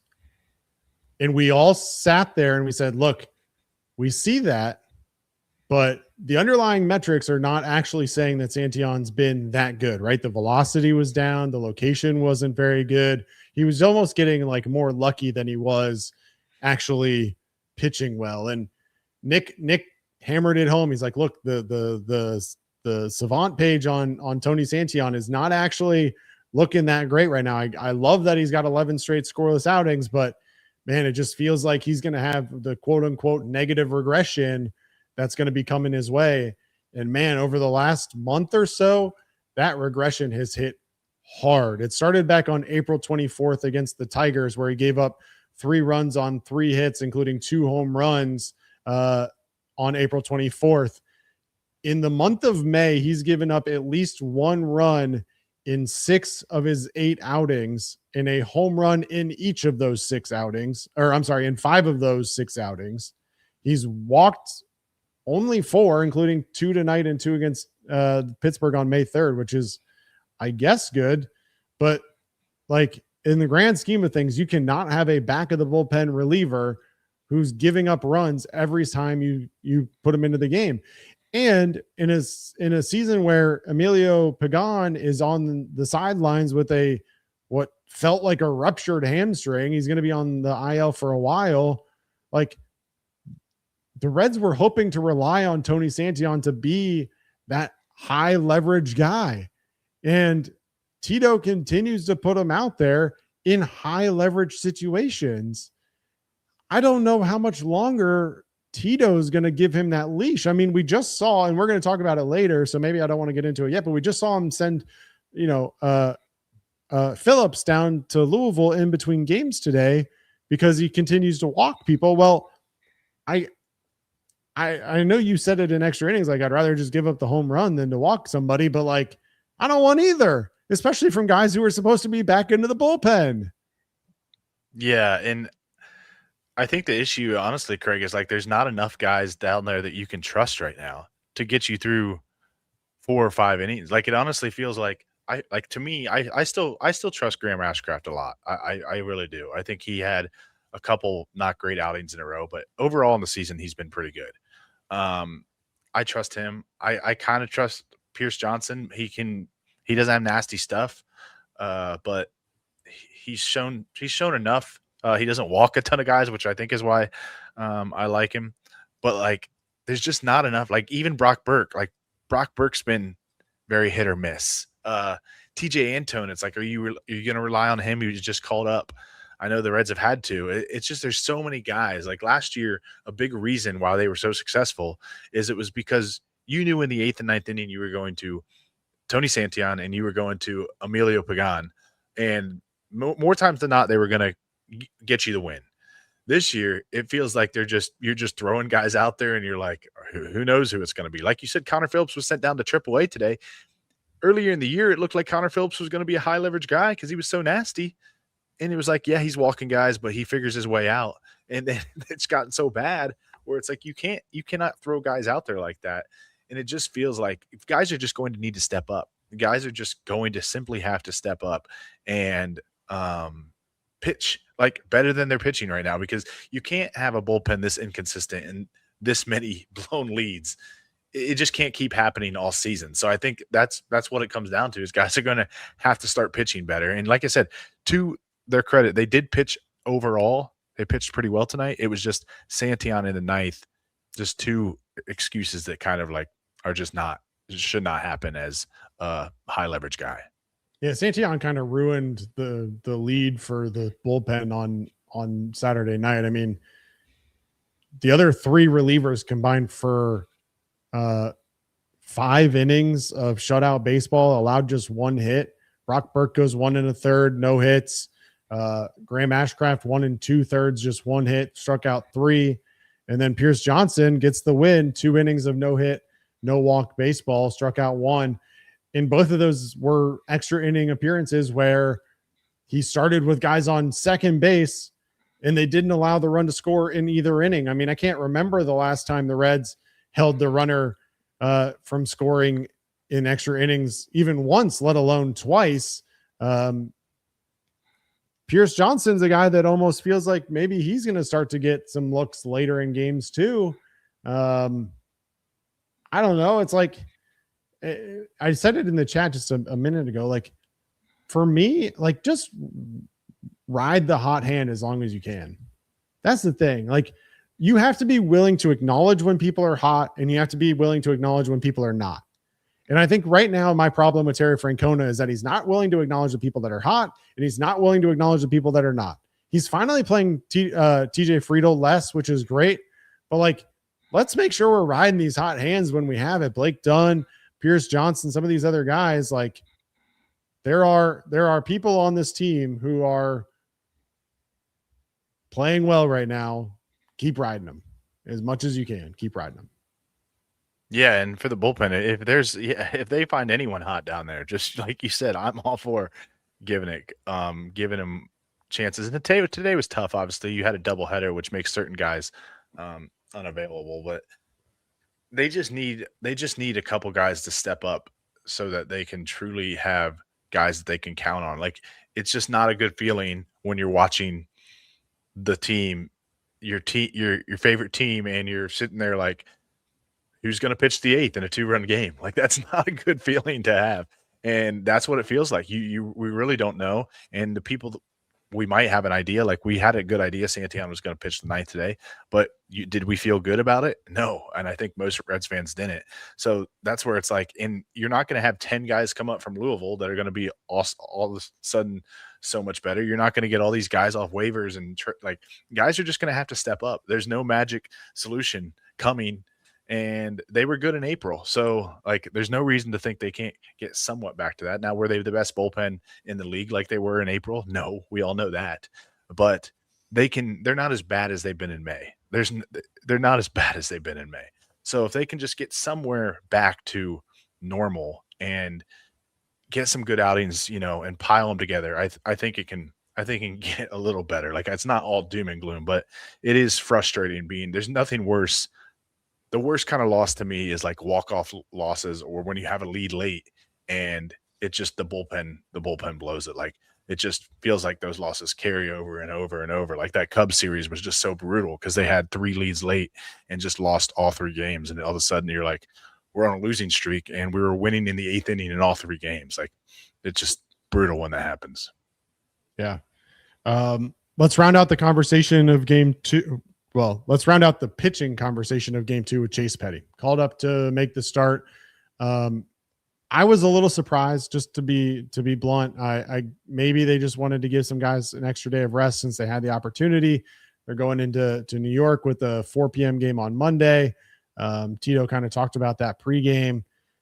So maybe that was the thought. I was surprised to see Petty, but then he came up. He pitched really well the first 2 times through the order. That 3rd time through got him, obviously.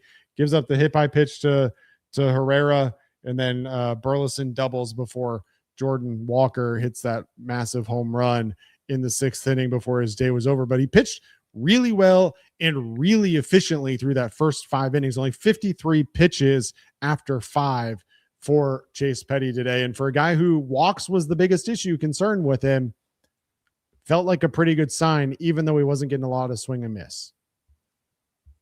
Yeah, and that was the interesting thing to me. I think he got like 3 swings and misses out of 33, which is kind of alarming. Like, I don't know how long that can hold up, but at the end of the day, he was getting guys out and he was efficient. And again, he was another one that it was a little a little frustrating because before the home run, he hit a guy that started the rally when you have a 5-1 lead.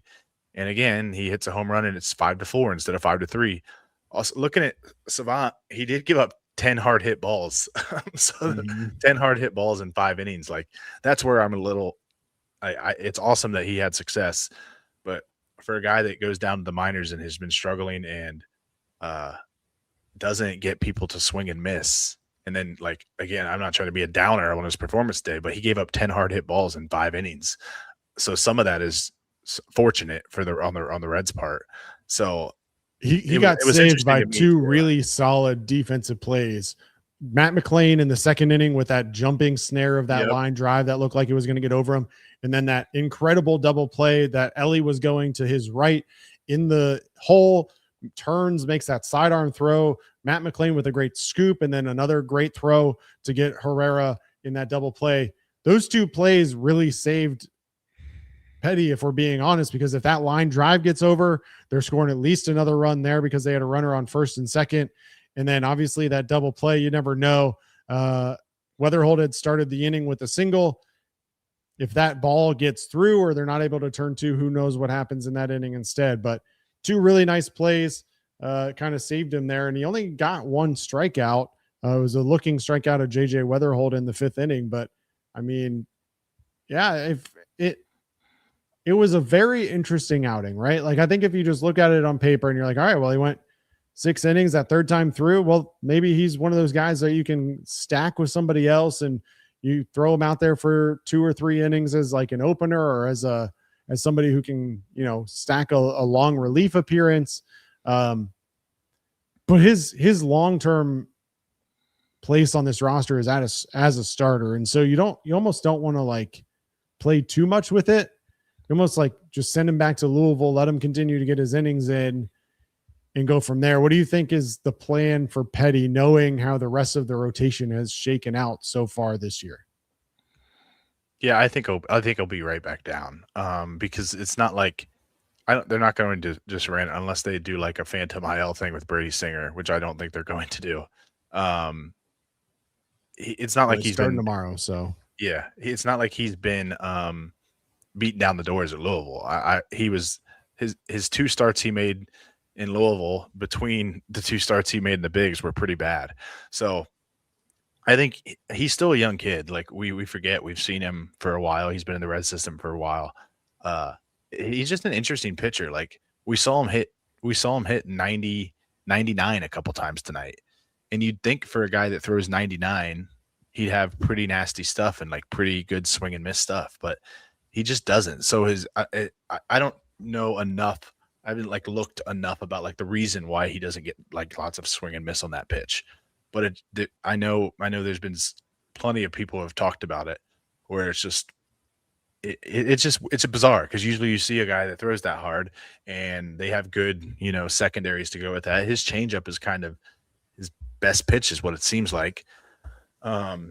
It's just interesting. I think I don't really know what to think about Chase Petty at this point in his career. Like I hope he just goes down in Louisville and continues to get better, and we see him eventually become a guy that can be in your rotation and be a guy that you can stick out there and rely. But right now it's kind of weird because I'm just being honest. Like looking at today, like you said, you look at the box score and you think pretty good, but then you look at the details of it and you're like, well, 10 hard hit balls in 5 innings is not very good. So like you said, you get pretty fortunate, but I don't know. Chase Petty, he's one of the more interesting Reds prospects that they've had in quite some time because you still don't really feel like you know what he is. Yeah. I struggle, and here's why I'm struggling a little bit. And first of all, I want to like Chase Petty's going back to Louisville. Like there's no real conversation there. I recognize that. But Chase Petty is like super hot and cold.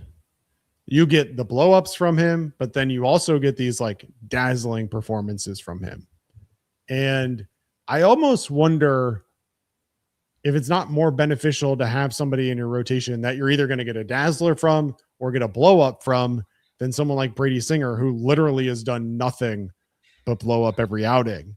And so it's like, do I at least want to put someone out there who might run into a good game every once in a while versus continuing to throw Brady Singer out there, who's clearly not pitching up to the level that the Reds had hoped for here in 2026. I don't know that they're willing to make that move or to do anything about it, but man, it just doesn't make sense to me to continue to run Brady Singer out there. And then, of course, once Rhett Lauder comes back, if Rhett Lauder comes back, whatever that looks like, obviously you've got the Hunter Green conversation, whenever that is. So this rotation's a bit of a mystery. Luckily, the good news is that at least you knock on wood, Burns and Abbott kind of have the top of the rotation locked down. You hope that Lodolo can return to Lodolo form, and then you just hope that Paddack and Singer can give you a chance to win a ball game. But I saw I'll pull it up real quick. I saw a stat on social media today that I'm sure you saw as well, but this was the first win for the Cincinnati Reds since April 24th in a game started by anybody other than Burns and Abbott.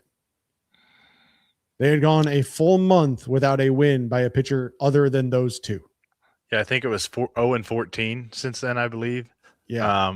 That's an insane stat. That just can't happen. But that's where they're at in the rotation. And Singer's been bad, which was interesting. And like you said about the dazzle or good, like Brady Singer would give you some dazzle last year. Like he would have some random outings where he'd go 6 innings, 1 run, 6 innings, 0 runs. What his first start with the Reds last year, I think he went like 7 innings, no runs or something like that. And then this year it's just been like 3 out of the last 4 starts he hasn't made it past the 4th inning. He's given up 14 home runs. Not to ruin your up next segment in a bit, but it's like he's just been, like you said, he's been terrible. I don't know how long you keep rolling with that, but the problem is the Reds don't have any starting pitching depth with Hunter Green out and Rhett Lauder out and Brandon Williamson out. Like what was a strength at the beginning of the season of this team with all this pitching depth is now a weakness because there's nothing. That's the reason we saw Petty today, because they clearly wanted to give everyone an extra day. And it's like the other guys in AAA, you'd had to clear a 40-man roster spot. And those guys are all kind of like veterans that have been around the league. It's pretty weak after like Williamson, Lauder, and Green out. Yeah. And I see Kirby in the chat saying that you should move Petty to the bullpen and see what you can get out of him there. I don't know. Again, you look good the first 2 times through, so maybe in short appearances he would be fine. But to your point, he got 10 hard hit balls in 5 innings.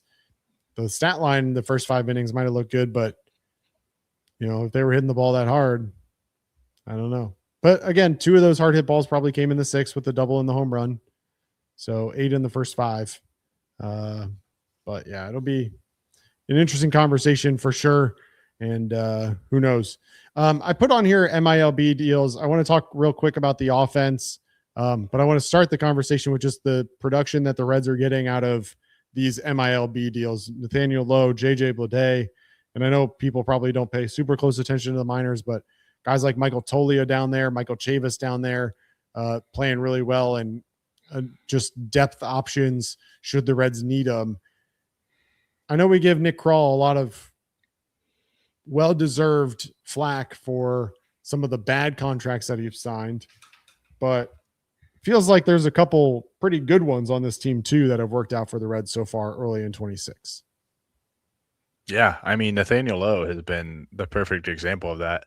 And then JJ Bleday, I know he technically wasn't a minor league deal, but like he was like 1 year, $1.4 million. Right. I'll count it as a minor league deal, even though it wasn't. But like those 2 guys started in Louisville. Yeah. Those 2 guys have been huge for this team. It's crazy to think against right-handed pitching, like those are 2 of their better hitters against right-handed pitching, which is, who knows where the offense would be without. And the offense has actually been pretty decent lately, which was a little disappointing. Game 1 today. That was the first game they've scored 2 runs or less in a long time. Probably 2 weeks or so. I feel like they've been scoring like three at the minimum, usually 4 or more every game. And then they bounced back in a big way tonight. You got a home run from Nathaniel Lowe, second one of the day. You got a home run from Ellie. But yeah, when you can hit on those kind of guys, it's huge for teams like the Reds because they're just not going to go out and spend. So when you can land guys like that. And like for Blade, if he keeps playing well, like the cool thing about Blade is like he's still under team control. So like a $1.4 million deal turns into almost like a 3-year deal if they keep him. So there's little things like that. And then like you said, just having depth in the system. Michael Toglia is a guy that played the last 2 or 3 seasons on Colorado's major league team. So he's just stashed at AAA. Michael Chavis has been the guy that's been all around. We're not even talking about Noelvi Marte, Edwin Aurora down there. But, yeah, it is good. It is – if there's anything that Kral's been good at, that's one of the things that I feel like he's hit on some is just those minor league type of deals. And, like, Nathaniel Lowe is a guy that's pretty surprising that you could get on a minor league deal. So pretty good stuff that the Reds were able to get him, and he's been huge part to this offense kind of coming alive as of late. Yeah. All right. Any final thoughts on game 2? It's been a long show already. So any final thoughts? Obviously the LA 3-run home run was big. A lot of production from guys like Spencer Steer. But yeah, all around game 2, outside of the blow up from Tony Santillan, a pretty good, well balanced all around game. I will say this, Craig. I want to say this because I feel like I critique Tito a lot, and I don't get to say good job, Tito, as much. And today he pinch hit Spencer Steer for Will Benson. I think it was in the 6th when they were up a run. He doubles. He bunted PJ Higgins, which whatever. Whatever. And then he pinch hit Dane Myers for TJ Friedel against the lefty, and Dane Myers doubles him in. So like those are moves. I think I tweeted out like those are moves that I'm not so sure he makes previously. Like last year, I'm not so sure he does that. And then I think the way he managed in extras, like I give him some credit. Again, I'm a guy that usually doesn't like the bunt, but I think bunting PJ Higgins in that situation is probably the right move with how, PJ Higgins usually handles the bat. And credit to PJ Higgins. He put down 2 great bunts today. So like little things like that go a long way. And I think a lot of times we critique, especially me, I know I critique a lot of Tito's decisions. And I feel like he managed a pretty good game. And the bullpen, it is what it is. But I think the bullpen, it's just hard because there's not enough reliable guys down there. But I just wanted to bring that up because I just thought it was interesting. I feel like that he made those moves because they're moves that I'm not so sure he would have made a year ago or maybe even the beginning of this year. Yeah. It's a good point. All right. Game 1 recap. You got something quick for us? Yeah, it's pretty quick. How quick can you be for an 8-1 loss? Yeah, I'll go fast. All right. Game 1 of 3 against the St. Louis Cardinals at Great American Ballpark. It was Chris Paddack versus Andre Pallante. He is a Reds killer. Things started off well in the second when Nathaniel Lowe hit a hanging breaking ball deep into the right field seats to make it a 1-0 game. However, the Cardinals would answer with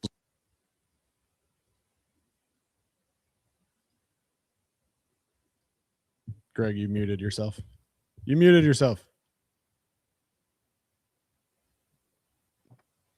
Come back. You muted again. No, just unmute yourself. I can't. Can you hear me? Oh, yeah, but you're on the wrong microphone now. Did your microphone die or something? Let's see.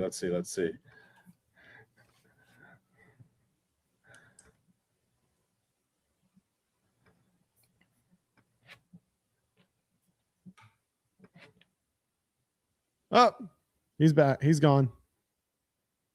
All right, let's get some super chats in while he comes back.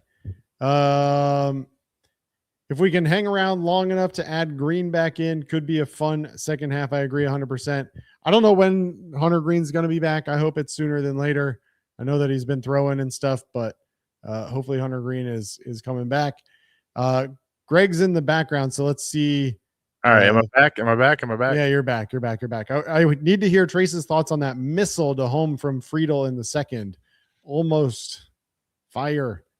I know Greg has thoughts on that one as well.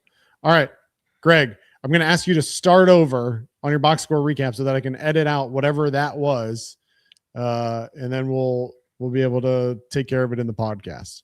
So here we go. Ready, break. All right, game 1 of 3 against the St. Louis Cardinals at Great American Ballpark. It was Chris Paddack against Reds killer Andre Pallante on the mound. Things started off well in the second when Nathaniel Lowe hit a hanging breaking ball deep into the right field seats to make it a 1-0 game. However, the Cardinals would answer with 2 runs in the third on an Alec Burleson single and a Jordan Walker groundout.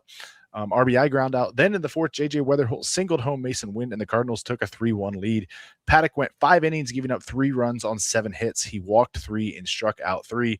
Things started to unravel in the 7th when Connor Phillips walked the first batter he faced and gave up a 2-run home run to Jordan Walker to make it a 5-1 Cardinals lead. The Cardinals scored 3 more runs off of Jose Franco in the 8th and the 9th, and the Reds fell to 26-25 on the season. Good job. Well done. All right. Sorry about the mic. Sorry about the mic. Hey, it happens. Happens to the best of us. All right. Look, I don't want to spend a whole lot on game 1. It really is one of those box scores that I just want to burn and like never look at ever again. Chris Paddack, 5 innings, 3 runs.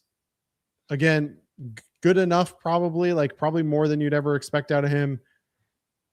Like you'd love to be able to think that he could go like 5 innings, 1 run, or 6 innings, no runs every once in a while. It's probably not likely. Like you're just going to have to accept the fact that he is a 4 to 6 inning pitcher and he's going to give up somewhere between 3 and 5 runs most of the time.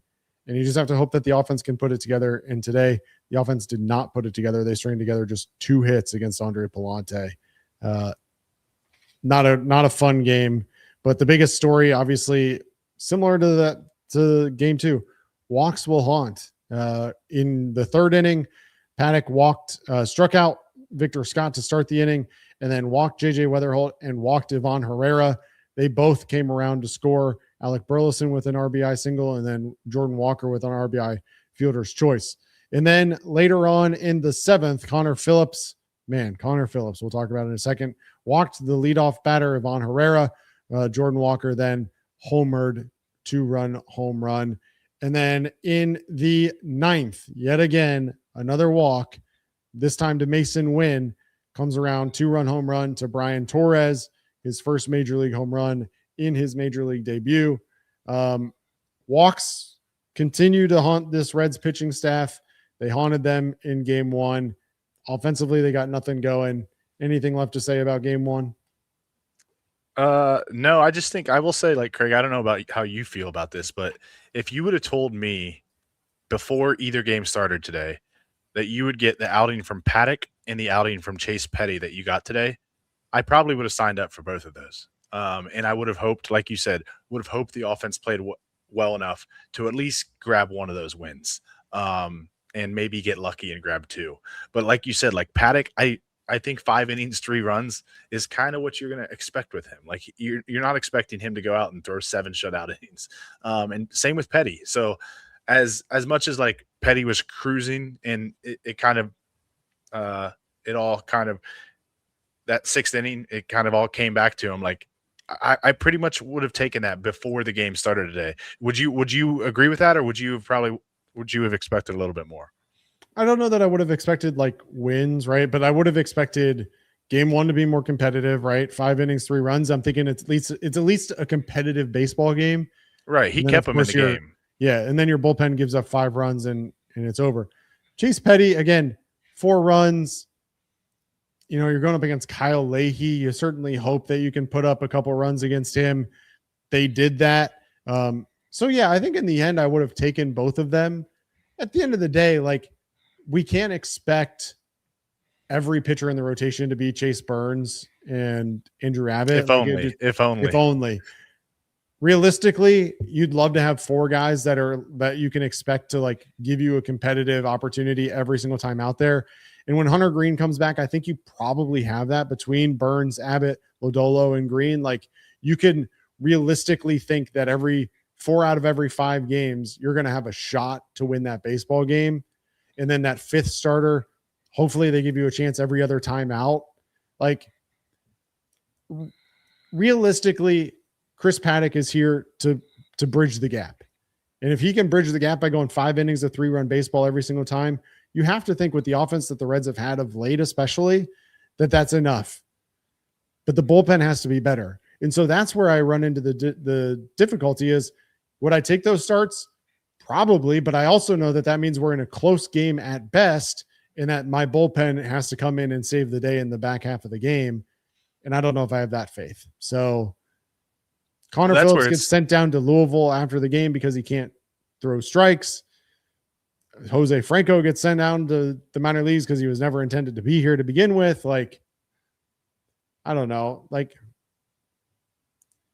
that's one of those games, though. At that point, that's who you're throwing because you're behind so much anyway. Like, you're down 3-0 and you haven't done anything offensively. So yeah, throw Connor Phillips out there and throw Jose Franco out there and hope that you can save your good arms for game 2 and win a ball game. So to your point, I think Francona probably managed it the right way.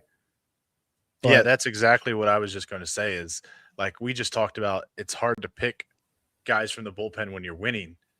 That means when it's losing, the guys you're picking from is not going to be good. And that's literally what we saw. We saw Connor Phillips come in and not be able to throw strikes. And then you just knew he got behind Jordan Walker, and Jordan Walker was sitting on a pitch and he crushed it. And then Jose Franco, like he kind of is what he is. Like he's not really a guy that's you're trying to get a whole lot of when he's in there. Like he's a guy that the Reds are throwing when they're down. They're hoping to get a few innings out of him.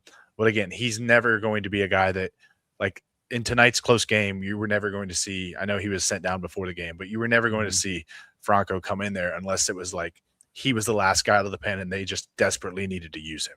So yeah, exactly. Yep. All right. Let's talk really briefly about those pitching moves. Franco and Phillips sent down to Louisville.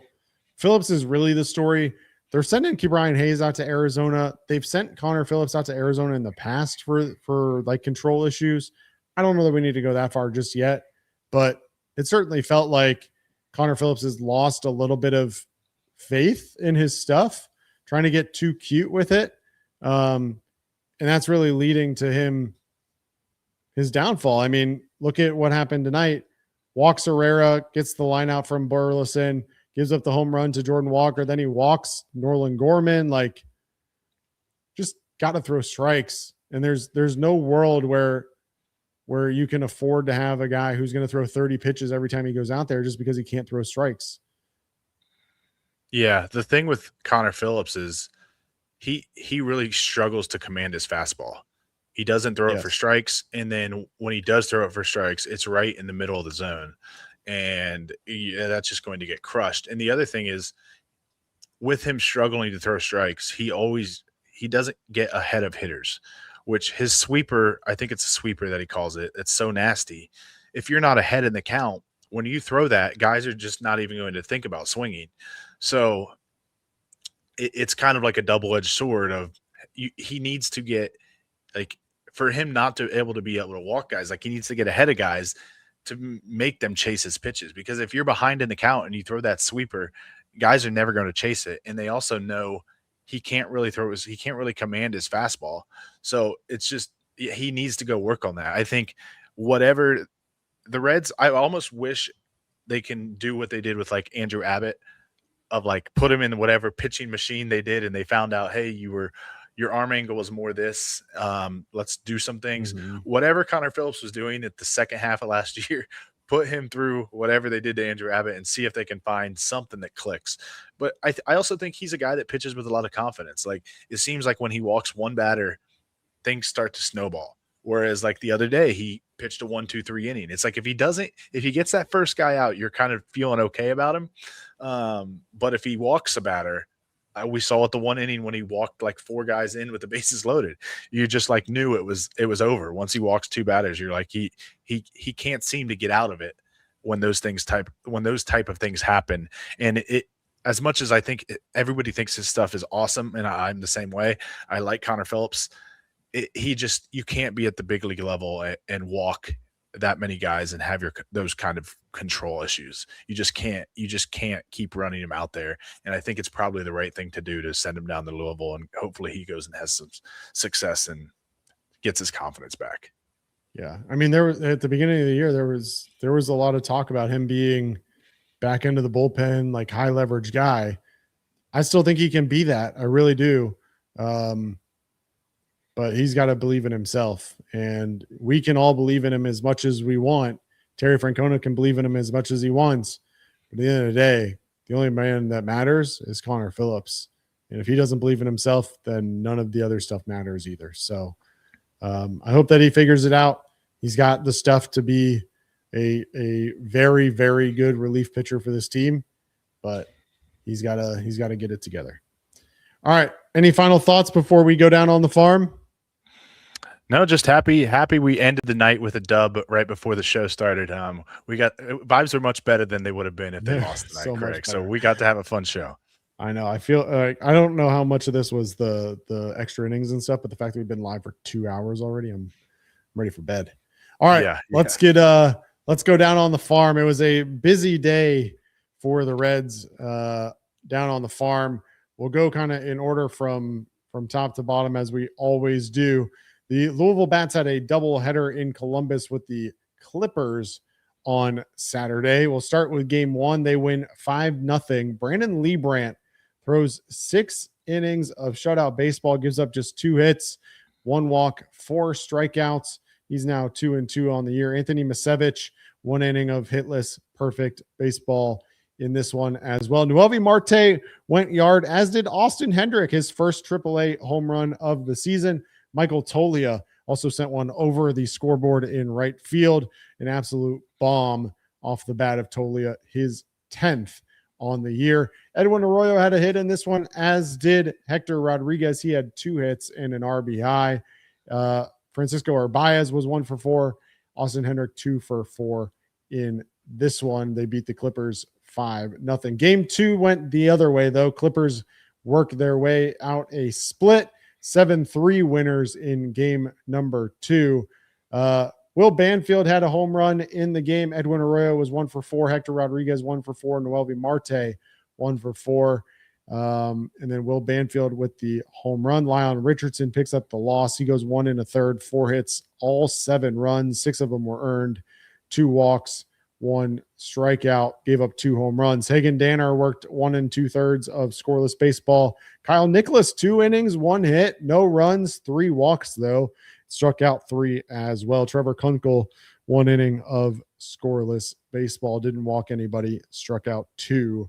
Louisville Bats now 28-22 on the year. They're 3rd in their division. The Chattanooga Lookouts got suspended in the bottom of the 4th. They lead 3-0 as it is right now. The Lookouts got a double from Leo Balcazar and a triple from Shane Sasaki. And then Ruben Ibarra, if I remember correctly, I'm going to look this up real quick as we talk about it. Ruben Ibarra hit a ball today, I want to say 461 feet, which sounds insane, which is why I'm confirming it. 461 feet for the home run, his 6th of the year. That one was suspended in the bottom of the 4th, with Chattanooga winning 3-0. All right, we head down to the Dayton Dragons. Kyle McCoy making his high A debut. 5 innings, 2 hits, no runs, 1 walk, 4 strikeouts. They combine with 2 other pitchers for a 3-hit shutout of the Tin Caps. Dragons win 5-0. Carlos Sanchez 1 for 4. John Michael Fail 1 for 4 with a double. Yerlin Confidant 2 for 5. And Alfredo Alcantara 3 for 4 in that one. And then we head down to the Daytona Tortugas, and the story that I know you all are excited to hear about. Shang-In Lin on the bump for the Tortugas. He goes 6 innings, 6 hits, no runs, no walks, struck out 6 in a winning effort. Tortugas win 3-0. Jacob Friend gets a home run in this one in the first inning to give the Tortugas a 1-0 lead. They hold on. That was all they need. 3-0 winners. Shang-In Lin, player of the game. And then, of course, we look at rookie ball. ACL Reds, they win 12-2 over the ACL Dodgers. Where's my box score? There it is. Steele Hall, man, Steele Hall, 3 for 3 in this one with a double.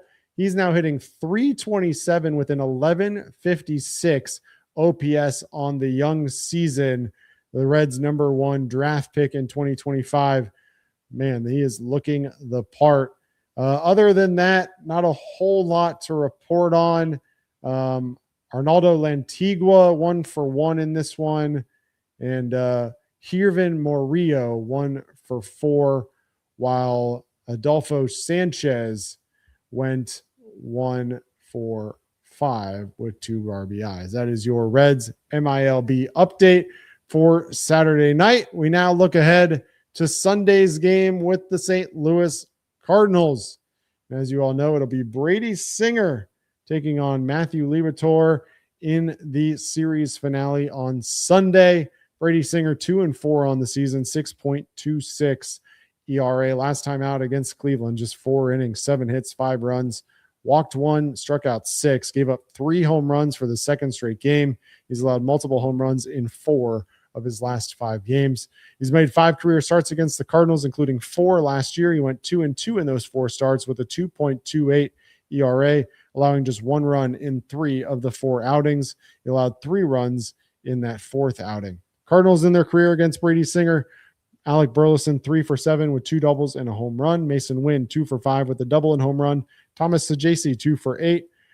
Victor Scott's 1 for 4. Ivan Herrera is 1 for 4. Gorman, Walker, Prieto, Pozo, and Pages 0 for 21 combined. On the other side, Matthew Liberatore is 2 for 2 and 2 with a 4.70 ERA on the season, coming off back-to-back disappointing starts where he allowed 4 runs in each game, including 4 2/3, 7 hits, 4 runs, 2 walks, and 9 strikeouts against the Pirates on May 19th.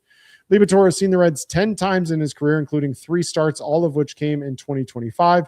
In those 3 starts, he was 0-1 with a 4.50 ERA. Reds against Liberatore: Elias 2 for 10 with 2 doubles. Frito 1 for 9. Myers 1 for 3. Nathaniel Lowe 1 for 3 with a home run. Sal Stewart homered off him last year as well. PJ Higgins 1 for 4. McLean 1 for 4. Steer 1 for 4 with a home run. Suarez, Stevenson, Benson, Blade, Dunn combined 0 for 11. Liberatore relies on 5 pitches: a 4-seamer, a slider, a changeup, a cutter, and a slider, but he'll also mix in a splitter in there. He tops out at 95 while dropping that cutter in there at just 79 miles an hour. First pitch is scheduled for 1:40 p.m. Eastern time on Reds TV. And as always, Nick and Trace live at 9 p.m. on Sunday night to break it all down for you. Greg, that was a lot, man. I just talked forever. Your thoughts on Sunday's matchup? Brady Singer trying to get right. I don't know if that's ever going to happen, if we're being honest. Yeah. Matthew Liberatore, a guy we've seen a lot. What do you think? If you want my honest thoughts, I'm going to say the Reds are going to need to be big, have a big day offensively. I haven't really seen a lot of Singer lately to get my hopes up, but maybe he's due at this point. Again, like I said, he hasn't gotten out of the 4th inning in 3 of his last 4 starts. He's given up 6 billion home runs. Maybe he's due. Maybe he's due for one of those 6 innings, 0-run type performances. Reds are facing a lefty. Let's hope the offense comes ready to play tomorrow. That's what I'll leave it with, Greg. Man, we sure hope that they do. We sure hope that they do. All right, that's going to do it for a long edition of Chatterbox Reds. Doubleheader in the books. Reds and Cardinals split it. Reds walk-off winners in Game 2, 7-6. Back for the series finale on Sunday. Till next time, everybody. For Greg, I'm Craig. We'll see you next time. Go Reds.